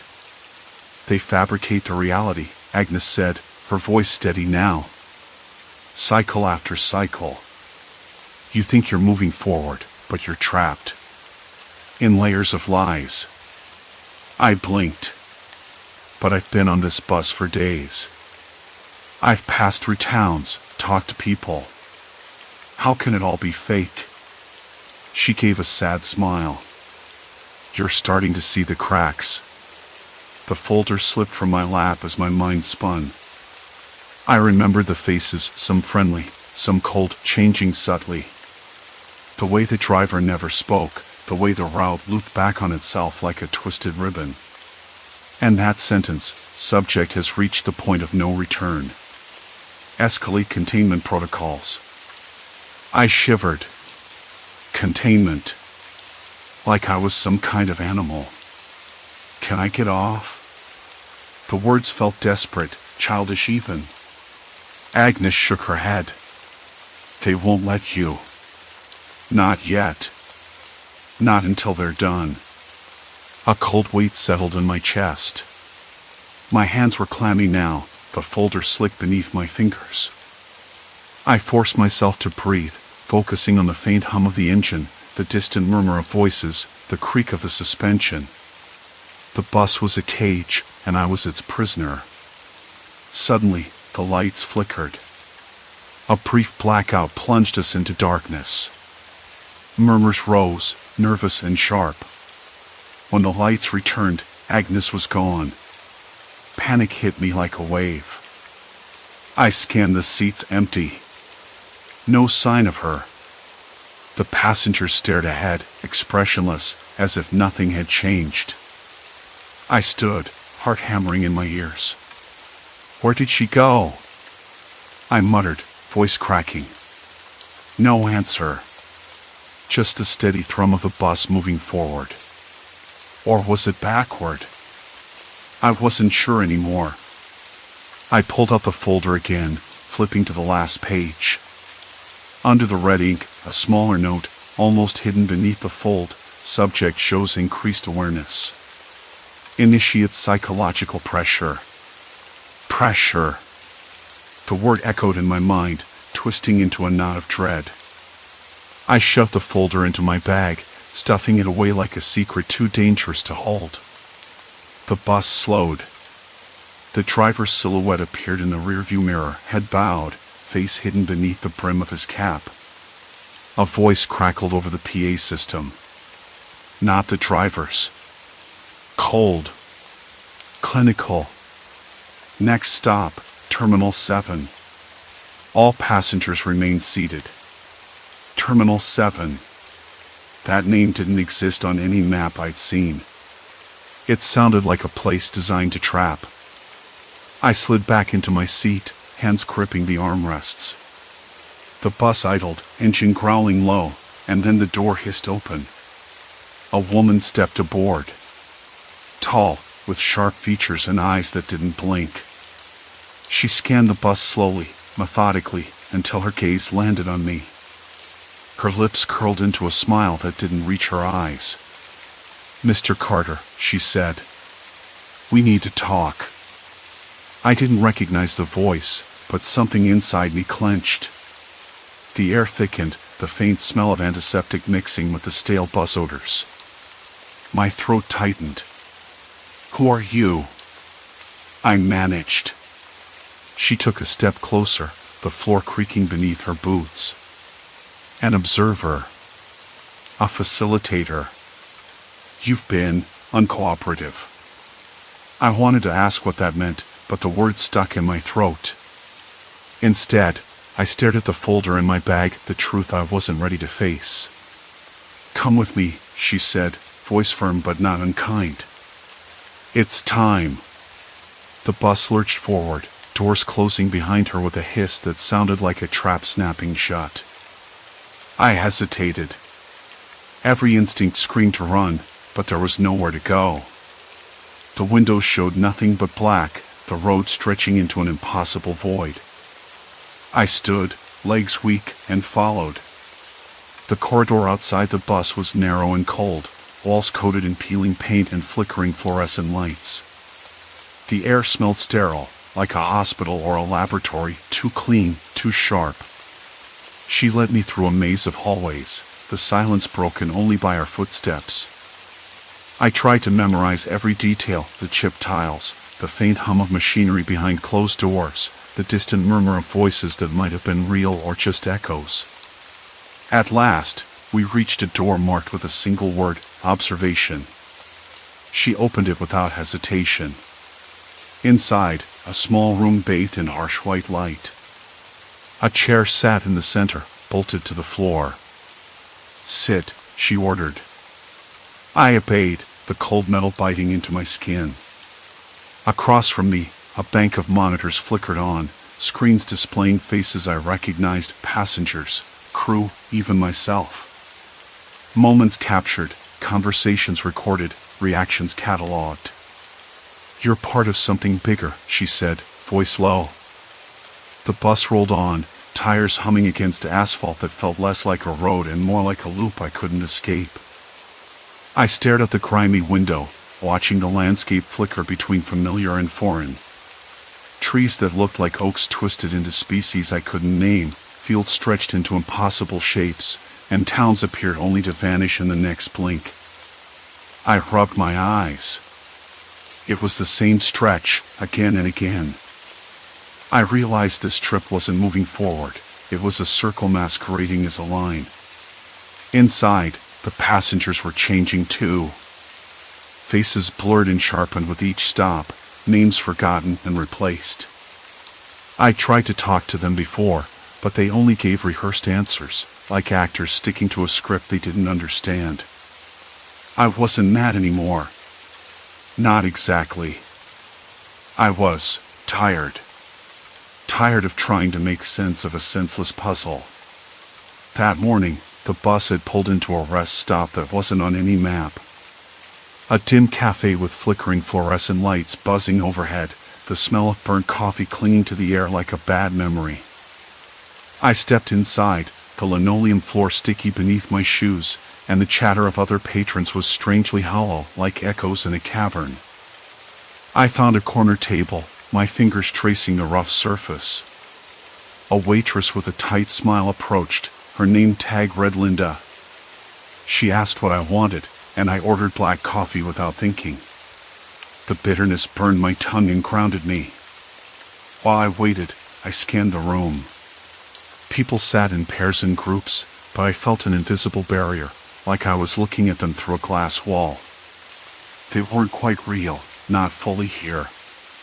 There was a man near the window, reading a newspaper, but the headlines were nonsense, words jumbled, dates that made no sense.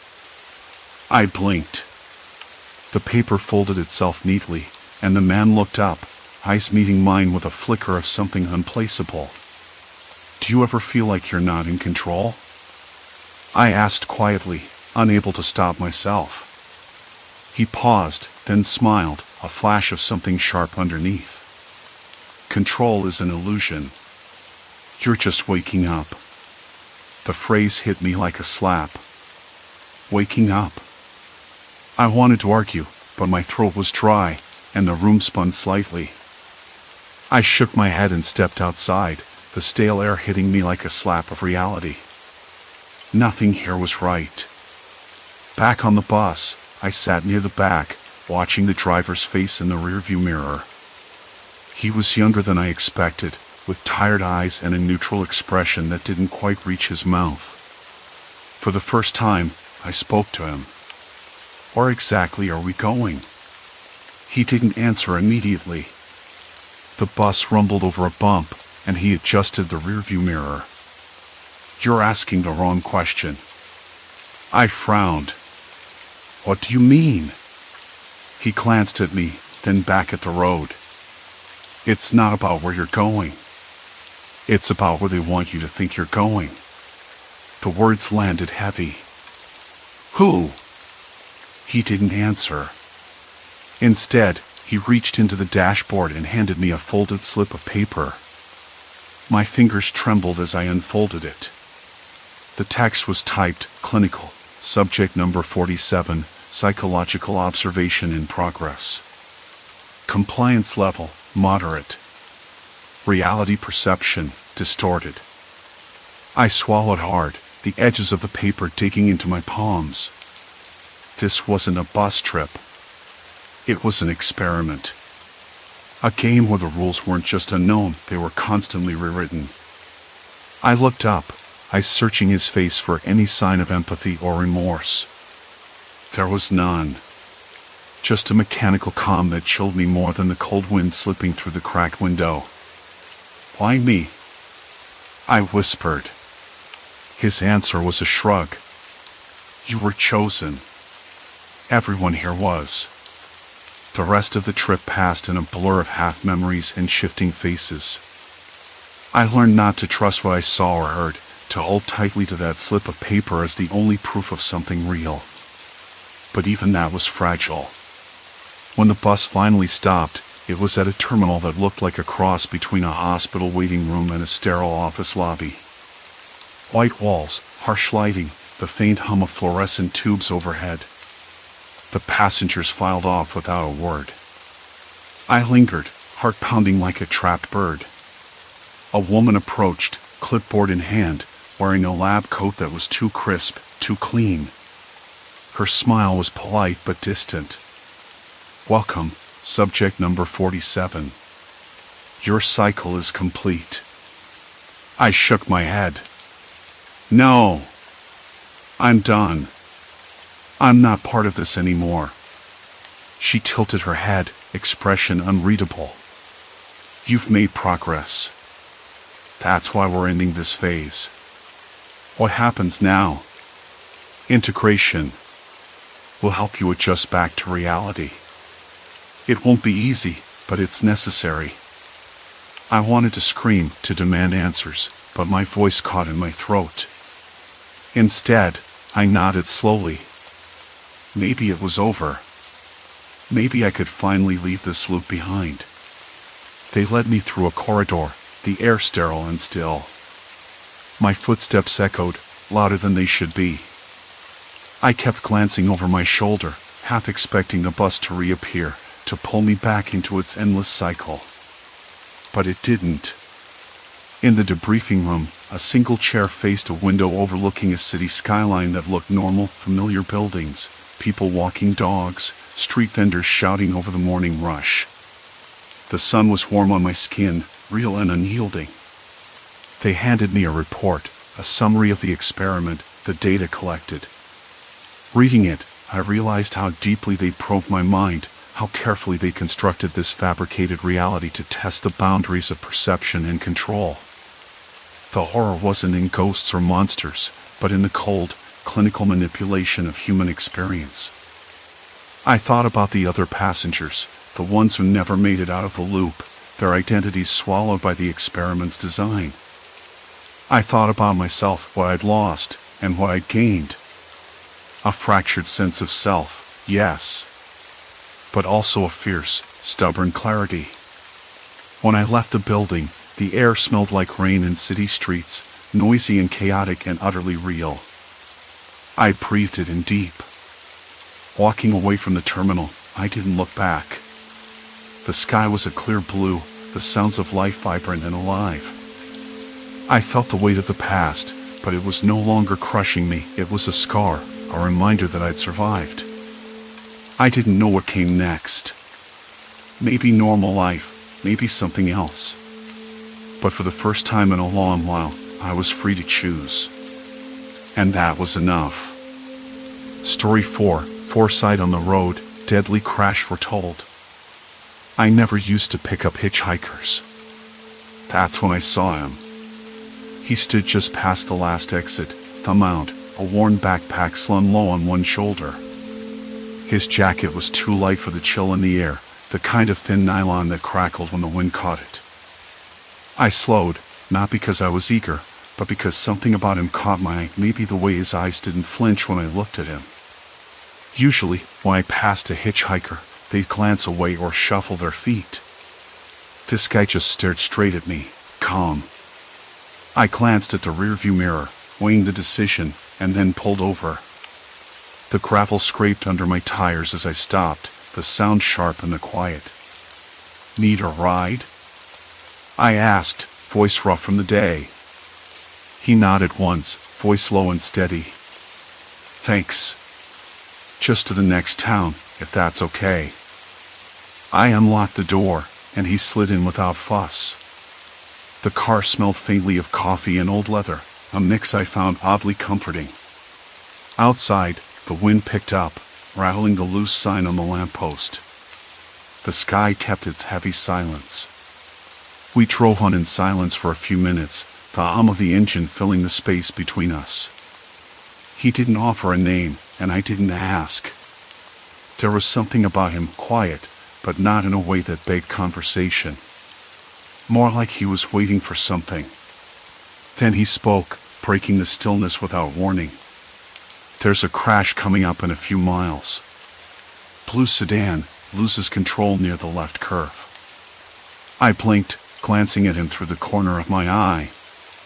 "You're serious?" He nodded. "I've seen it. Happens every week." I almost laughed. "How do you know that?" "Just pay attention," he said. His voice was calm, unshaken, like he was telling me the weather forecast. I squinted at the road ahead, the curve coming up fast. A few seconds later, I saw the brake lights of a blue car flicker, then the car jerked sideways, sliding briefly on the wet asphalt before regaining control. My hands tightened on the wheel. I swallowed hard. You were right, I said, voice barely above a whisper. The cold sweat prickled down my back. He shrugged, like it was no big deal. There's a police checkpoint up ahead, too. You'll want to take the next exit. I didn't want to believe it, but I took the exit. When I peeked back at the highway, the flashing lights of police cars were visible just past the curve. I glanced over, my pulse uneven. How do you know all this? Experience, he said, voice flat. Sometimes you see patterns. Patterns. The word settled in the pit of my stomach and wouldn't let go. We drove on, the sky darkening as the rain started, soft and insistent against the windshield. I kept stealing glances at him, trying to read something, an expression, a hint of a joke, a sign of a trick. But his face was still, almost unreadable. The kind of face that might be bored, or tired, or just waiting. I wanted to ask more, but the words tangled in my throat. Instead, I asked something smaller. You don't have a phone? Nothing to tell me who you are. He shook his head, the motion deliberate. No, not for a while. We fell back into silence again, broken only by the steady rhythm of the windshield wipers and the muted thud of tires on wet pavement. A mile later, he spoke again. There's a construction zone coming up. They change the signs every day, but today it's a detour to the left lane. I glanced ahead, noting the orange cones and flashing signs. How do you keep all this straight? Habit, he said. I watch. The sky was growing darker now, and I realized the rain had thickened, blurring the edges of the road like a watercolor painting left out in the rain. The scent of damp earth and exhaust mixed in the car, making the air heavy but oddly familiar. I tried to shake the uneasy feeling settling over me. There was something off about all this. The way he knew what was coming. The way I had followed his warnings without question. After a long pause, I said, Have you been out here long? Hitchhiking, I mean. He gave me a thin smile, almost a grimace. Long enough to learn the roads. And the people who travel them. That last word hung in the air. People. Not accidents, not chance. People. We passed a cluster of trees just as a dog barked somewhere in the distance, sharp and sudden. The sound startled me more than it should have. I looked at him. His eyes flicked briefly toward the window, then back to me. Ever feel like you're being watched? I asked, the words coming out before I could stop them. He shrugged again, but this time there was a flicker behind his eyes. Sometimes. But not always by who you think. I swallowed. That was the moment I realized this wasn't just a random hitchhiker telling me about traffic. There was something else, something beneath the surface, something I couldn't quite place. The rain slowed, leaving the road slick and shining under the streetlights. I was gripping the steering wheel a little too tightly, the knuckles white. Why me? I finally asked. Why tell me all this? He looked at me then, directly, and for a moment I thought I saw something like regret. Because you listen. I wasn't sure if that was a warning or a promise. We drove on, the night swallowing us whole. And somewhere just ahead, I knew the road was waiting. The miles behind us disappeared under the steady hum of the tires on wet asphalt, the rain now just a faint patter on the roof. Ever feel like you're being watched? I asked, voice low, almost a whisper. The words caught in the space between us, thickening the air, cold and heavy with silence. He didn't answer right away. Instead, his gaze shifted briefly toward the window, then back to me, eyes narrowing. Sometimes, but not always by who you think. There was that flicker again, something unreadable, like a warning wrapped in a confession. I swallowed hard, the grip on the steering wheel tightening until my knuckles blanched white. "Why me?" I finally said. "Why tell me all this?" He looked at me then, directly, and for a moment I thought I saw something like regret. "Because you listen." The rain had slowed, the road slick and shining under the pale streetlights. Silence settled between us, thick and heavy. We drove on, swallowed by the night. Somewhere just ahead, I knew, the road was waiting. By the time I got home, the sky was beginning to lighten with the first tentative hints of dawn. I parked my car in the driveway, the engine's low hum fading into the steady chirp of morning birds. The hitchhiker said nothing as I turned off the ignition. I glanced over at him. His eyes were closed, lips slightly parted like he was still breathing in the night's tension. For a moment, I considered asking him to stay, but the words caught in my throat. Instead, I reached over and opened the door quietly. He slipped out without a word, disappearing into the gray morning mist like a shadow melting away. I stood there, the cold air prickling my skin, the damp smell of rain mixing with the faint scent of gasoline and wet earth. The silence inside the house felt louder than the storm outside. I didn't sleep well that night. The hitchhiker's words kept echoing in my mind. I needed to know more. Not just about the accidents and the police checkpoints he predicted, but about him. Who was he really? How did he know? And most unsettling of all, why had he chosen me? The next morning, I pulled out my phone and began piecing things together. The local news websites had reports of 3 traffic accidents in the past week, all within a few miles of each other. The details matched the hitchhiker's warnings perfectly down to the exact times and locations. And the police checkpoints? They were real too. I checked the local police scanner app. There had been multiple patrols and stops in the area over the last month, more than usual for this stretch of highway. I scribbled notes on a crumpled pad, the words blurring slightly as I tried to make sense of it all. The hitchhiker wasn't just guessing. He was tracking something, someone. And it wasn't just about avoiding danger, it was about controlling it. That thought unsettled me more than I cared to admit. I decided to visit the site of the most recent accident, a narrow curve just outside town. The air was thick with the scent of damp leaves and fading exhaust. I crouched near the guardrail, fingers brushing the rough metal, cold and slightly sticky from overnight rain. A crushed bumper lay discarded by the roadside, its once bright paint dulled by dirt and time. As I stood, the wind carried the faint sound of footsteps on gravel. I turned sharply. No one. Just a stray dog barking somewhere off in the distance, its call muffled by the trees. I shook off the feeling that I was being watched. Maybe it was just the place, the way the shadows stretched and twisted with the morning light.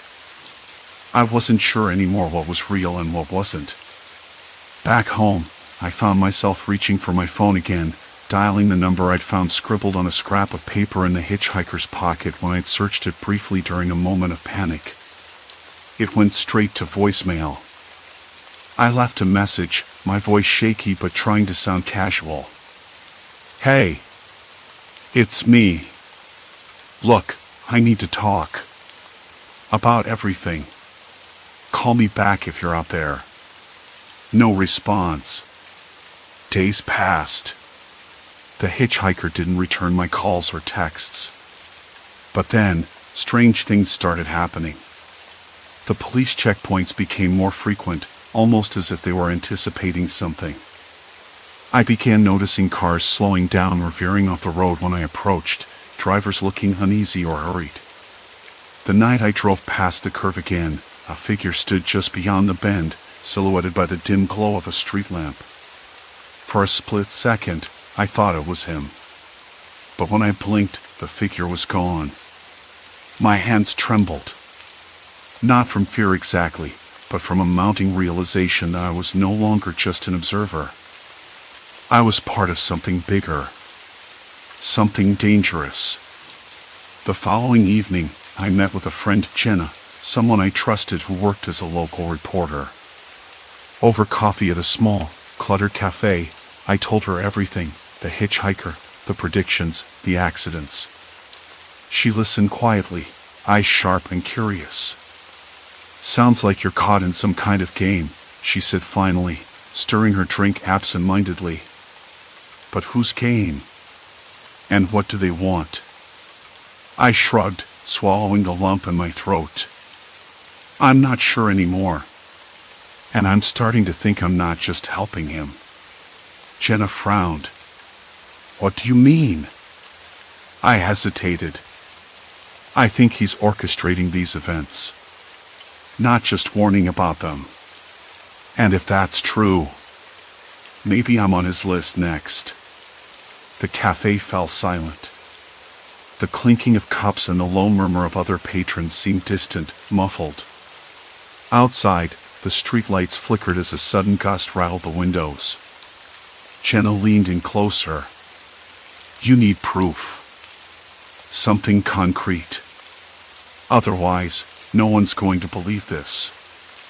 I nodded, feeling a cold knot tighten in my stomach. Proof. That was what I had to find. Before it was too late. Later that night, I sat at my kitchen table, the amber glow of the lamp casting long shadows across the scattered notes and maps. I traced the routes again, the patterns emerging like a sinister blueprint. Every accident, every checkpoint, every detour led to the same narrow stretch of road, the one where I'd seen the figure standing. I closed my eyes, trying to shake the image from my mind. But the silence in the house pressed in on me. My phone buzzed, a text message from an unknown number. "You're closer than you think." I dropped the phone onto the table, the screen's glare harsh in the dim light. My breath caught. The words weren't a warning. They were a promise. Outside, the wind howled, rattling the windows again. And somewhere, just ahead, the road was waiting. The phone lay on the table, its dull glow pulsing like a heartbeat in the dim kitchen light. I ran my fingers over the scattered notes and maps again, tracing the routes with a trembling hand. Every accident, every checkpoint, every detour was connected, like the spokes of a wheel all converging on that narrow stretch of road where I'd seen the figure standing. The figure, the hitchhiker, who'd warned me about the dangers ahead. At first, I thought he was some kind of guardian angel, but now the line between help and harm was blurring in a way I couldn't ignore. My phone buzzed again. Another message from the same unknown number. "You made your choice." I swallowed hard. What choice? I hadn't made any. Or had I? The thought gnawed at me. Was I already in too deep? Was I helping him, this stranger who predicted every accident and checkpoint, or was I just a pawn in a game I didn't understand? The kitchen clock ticked loudly, each second dragging the silence taut. I needed to move. I grabbed my jacket and keys, the coarse fabric rough against my skin. The night air hit me like a slap when I stepped outside. The wind had dropped, but the world still felt off quiet except for the occasional distant bark of a dog and the rustle of dry leaves skittering across the sidewalk. I started walking, my feet crunching over gravel as I headed toward my car. The streetlights flickered unpredictably, throwing long, jittery shadows. I kept looking over my shoulder, half expecting to see him, the hitchhiker, emerging from the darkness.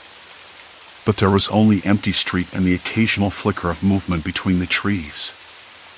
I slid into the driver's seat, the leather cold beneath me, and started the engine. The radio crackled with static, then a faint voice announcing a traffic update.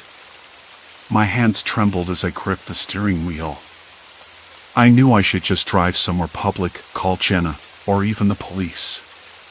But the messages, the warnings, they weren't just random. Someone was watching, someone was orchestrating this, and I was already caught in the web. The next morning came too quickly, dragging me out of sleep with a headache and the bitter taste of cold coffee still lingering on my tongue. I sat at the kitchen table, eyes heavy, replaying last night's messages over and over. Jenna's words echoed in my mind, "You need proof." But what kind of proof could you offer when the danger was invisible, when the threat was wrapped in shadows and silence? I decided to call Jenna. If anyone could help me untangle this, it was her. Her voice was steady when she answered, but I could hear the concern underneath. "Have you noticed anything new?" she asked. I hesitated. "Yeah. The messages. Someone's watching me. Or maybe it's him. The hitchhiker." There was a pause. "You think he's involved?" "I don't know. But I'm starting to think he isn't just warning me. He's manipulating things, making things happen so I follow his lead. And if I don't..." My voice cracked. "I don't know what happens." Jenna sighed. "You need to get out of there. Find a way to break the pattern before it's too late." I wanted to believe her. I wanted to pack a bag and disappear. But when I looked at the maps spread across the table, the routes all led back to that same stretch of road. It was like a trap with no exit. Later that day, I decided to test the pattern. I drove the route again, this time keeping my phone off and avoiding any checkpoints I'd been warned about. The road was quiet, the air thick with the scent of damp earth and exhaust fumes. I passed the spot where the hitchhiker had stood, but there was no sign of him. No figure waiting in the shadows. Then my phone buzzed. I pulled over to check the message, my fingers trembling. "You're running out of time." A cold sweat broke out across my back. Running out of time for what? I started the car again, heart pounding. The radio crackled with static, then a sudden announcement, a major accident blocking the highway ahead. Traffic was backed up for miles. The hitchhiker's voice echoed in my mind, warning me to take the detour. I hesitated. I knew that detour was where the game had started, where the accidents and checkpoints spiraled into chaos. But if I ignored it, what then? Would I be the next accident? The next target? I followed the detour, the narrow road winding through dense trees that pressed close on both sides. The air smelled like wet leaves and something faintly metallic, maybe the residue of a past crash. My headlights caught a flash of movement. I slammed on the brakes. The hitchhiker stood by the side of the road, his eyes fixed on me. No smile this time. Just a cold, steady gaze. "You're in deeper than you think," he said quietly. I felt the weight of those words settle like a stone in my chest. "Why are you doing this?" I asked, voice barely more than a whisper. He shrugged, the streetlight casting sharp shadows across his face. "Because someone has to control the chaos. Someone has to keep the pieces in place." I blinked, trying to make sense of the words. But what if I don't want to be part of this? He smiled then, slow and chilling. "You don't get to choose anymore. You made your choice the moment you picked me up." The wind stirred again, cold and sharp.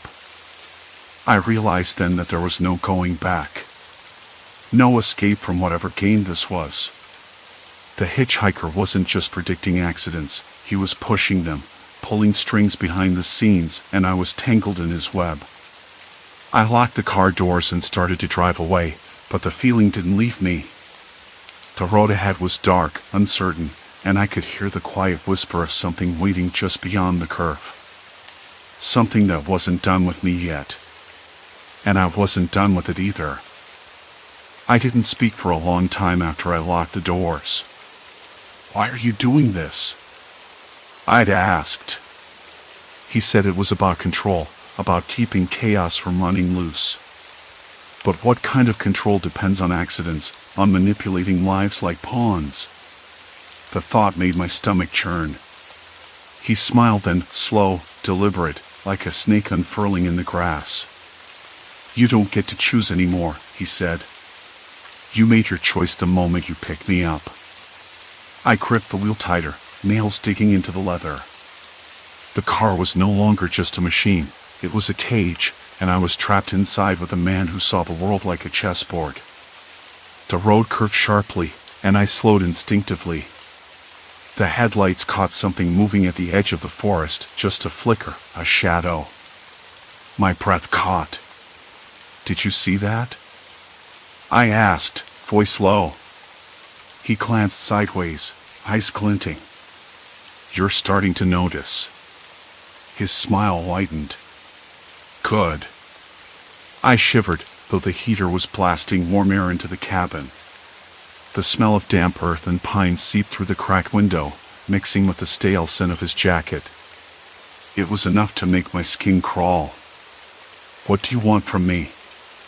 I said. If this is a game, what's the end? He shrugged again, the streetlight catching the sharp angles of his face.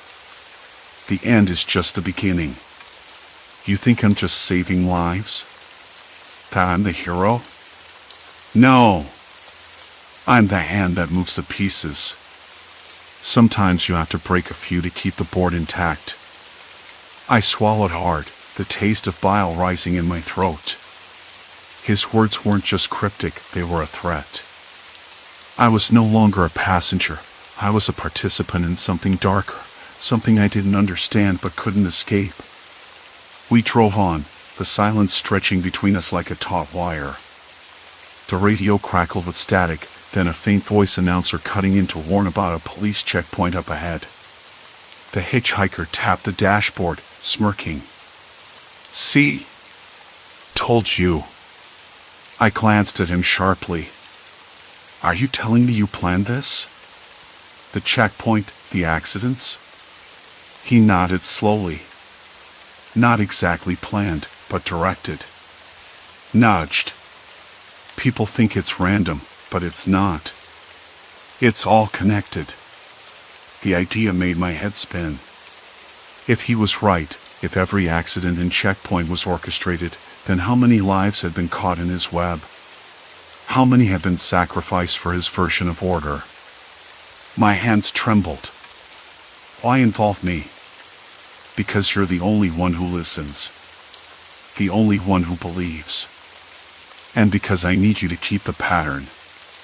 He looked at me with something almost like affection, twisted and cold. You're part of the machine now. I wanted to scream, to slam on the brakes and throw him out. But the road was slick with rain, and the night pressed in too close. I was trapped not just by him, but by the choices I'd already made. Then the headlights flared in the distance, another accident, just as he had predicted. I slowed, heart hammering. The scene was chaotic, flashing hazard lights, people standing by the roadside, voices raised in panic. A family's car had spun out, wedged against the guardrail. Stop, I said, pulling over behind the wreck. The hitchhiker didn't move, just watched with those cold eyes. We have to help. He shrugged. We'll help, but on my terms. I stepped out into the rain, the cold biting through my jacket. The smell of burnt rubber and wet asphalt filled the air, cold and heavy with silence, mixing with the metallic tang of spilled coolant. The family looked shaken but unharmed. I helped the mother steady her crying child while the father paced, muttering about calling for a tow. Behind me, the hitchhiker stayed silent, watching the road like a hawk. Then he spoke, voice low. If you hadn't slowed down here, you'd have been the next one to crash. I saved you. Or did you set it up so I'd be here? I asked, turning sharply. Are you controlling everything? He smiled again, that slow, chilling smile. Control isn't about force. It's about anticipation. predicting reactions, steering outcomes. You're part of that now. You can't back out. A sudden noise made me spin around, a car approaching fast, headlights blinding. The driver swerved, tires screeching on wet asphalt, narrowly missing the accident scene. Shouts rose from the people nearby. The hitchhiker's eyes flicked to me. See? Chaos waits for the smallest mistake. I felt the cold press of reality. Chaos wasn't just something to be controlled. It was a living thing, hungry and unpredictable. And I was tangled in its teeth. Back in the car, the rain hammered the roof like a drum. The hitchhiker leaned closer, lowering his voice. There's someone else watching. Someone who doesn't like the way the pieces are moving. My pulse shot up. Who? He shook his head. Not who. What? The system. The people who benefit from chaos. The weight of his words settled in my chest like a stone. If this was a game, I was a piece, but so were they, the ones who thrived on disorder, on fear. And they were watching me now. The road stretched ahead, a ribbon of wet black disappearing into the mist. I gripped the wheel until my knuckles whitened. Every turn, every shadow felt like a trap. Where do we go from here? I asked. He smiled, slow, chilling, patient. Forward. Into the darkness. Because the light's already gone out. The rain had finally tapered off by the time I pulled into the empty parking lot of the all-night diner. He didn't say much as we stepped inside, just a quiet shuffle of his boots on the linoleum floor. The diner was nearly deserted, the low hum of the refrigerator and the occasional clink of dishes the only sounds breaking the stillness. I ordered black coffee, the bitter taste grounding me. He sipped his tea, eyes fixed on the window, watching the night like it might spill secrets. I don't know how many more of these drives I can take, I said, voice low. Every warning, every accident we avoided, it's like I'm moving pieces on a board I don't fully understand. I traced a crack in the table with a finger. And now you say someone else is watching. The system. The people who want chaos. I glanced at him. What does that even mean? He shrugged, that slow, unsettling smile lingering. It means that for every accident we prevent, for every checkpoint we dodge, someone else's plan shifts. They don't want order. Not really. They profit from the chaos. They need it to stay alive. His voice was calm, almost casual, but I felt the weight behind it. The kind of knowledge that digs under your skin and makes you itch for answers you're not sure you want. I thought about the driver I'd seen earlier, pulled over by the cops after a near miss that should have been fatal.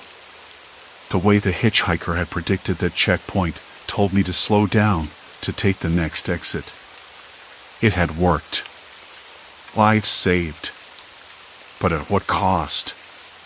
Because right after, I caught sight of a black SUV tailing us, not from the road, but from the shadows of the trees lining the highway. Do you think they know about you? I finally asked. About what you can do. He looked at me then, eyes sharper than before. They know enough. The words settled between us like a thick fog. I could feel the air grow colder, the room, with its faint smell of dust and decay shrinking until it felt like the walls were closing in. I wanted to push back against it, to stand tall and say I wasn't afraid. But my hands trembled on the edge of the table. Then what now? I whispered. Do we just keep running? Keep dodging until they catch us? He leaned forward, voice dropping to a near whisper. No. We take control. We use what we have to change the game. The idea was tempting. Dangerous, but tempting. I wanted to believe we could outsmart those who thrived on chaos. But the hitchhiker's calm was unnerving, like a predator sizing up its next move. I couldn't tell if he was leading me out of the dark or deeper into it. After a long pause, I finally said, "I'm tired. I'm so tired of feeling like a pawn." He smiled again, but it wasn't warm. Sometimes, the best way to stop being a pawn is to become the player.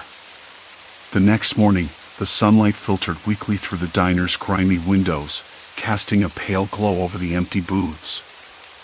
I sat alone, nursing a second cup of coffee, the taste bitter and hollow. The hitchhiker was gone. No note, no sign he'd ever been there except the faint scent of his cologne lingering in the air, a dry, sharp smell that reminded me of winter mornings. Outside, the world carried on, oblivious. Cars passed by, people hurried to work, and the rain-washed streets glistened under the tentative sun. But I felt changed. The weight of the night clung to me like a second skin, and the shadows in my mind refused to let go. I thought about everything he'd said, the warnings, the accidents, the invisible forces pulling at the threads of the world around me. And I realized I wasn't sure if I'd helped save lives or simply played into a larger, darker plan.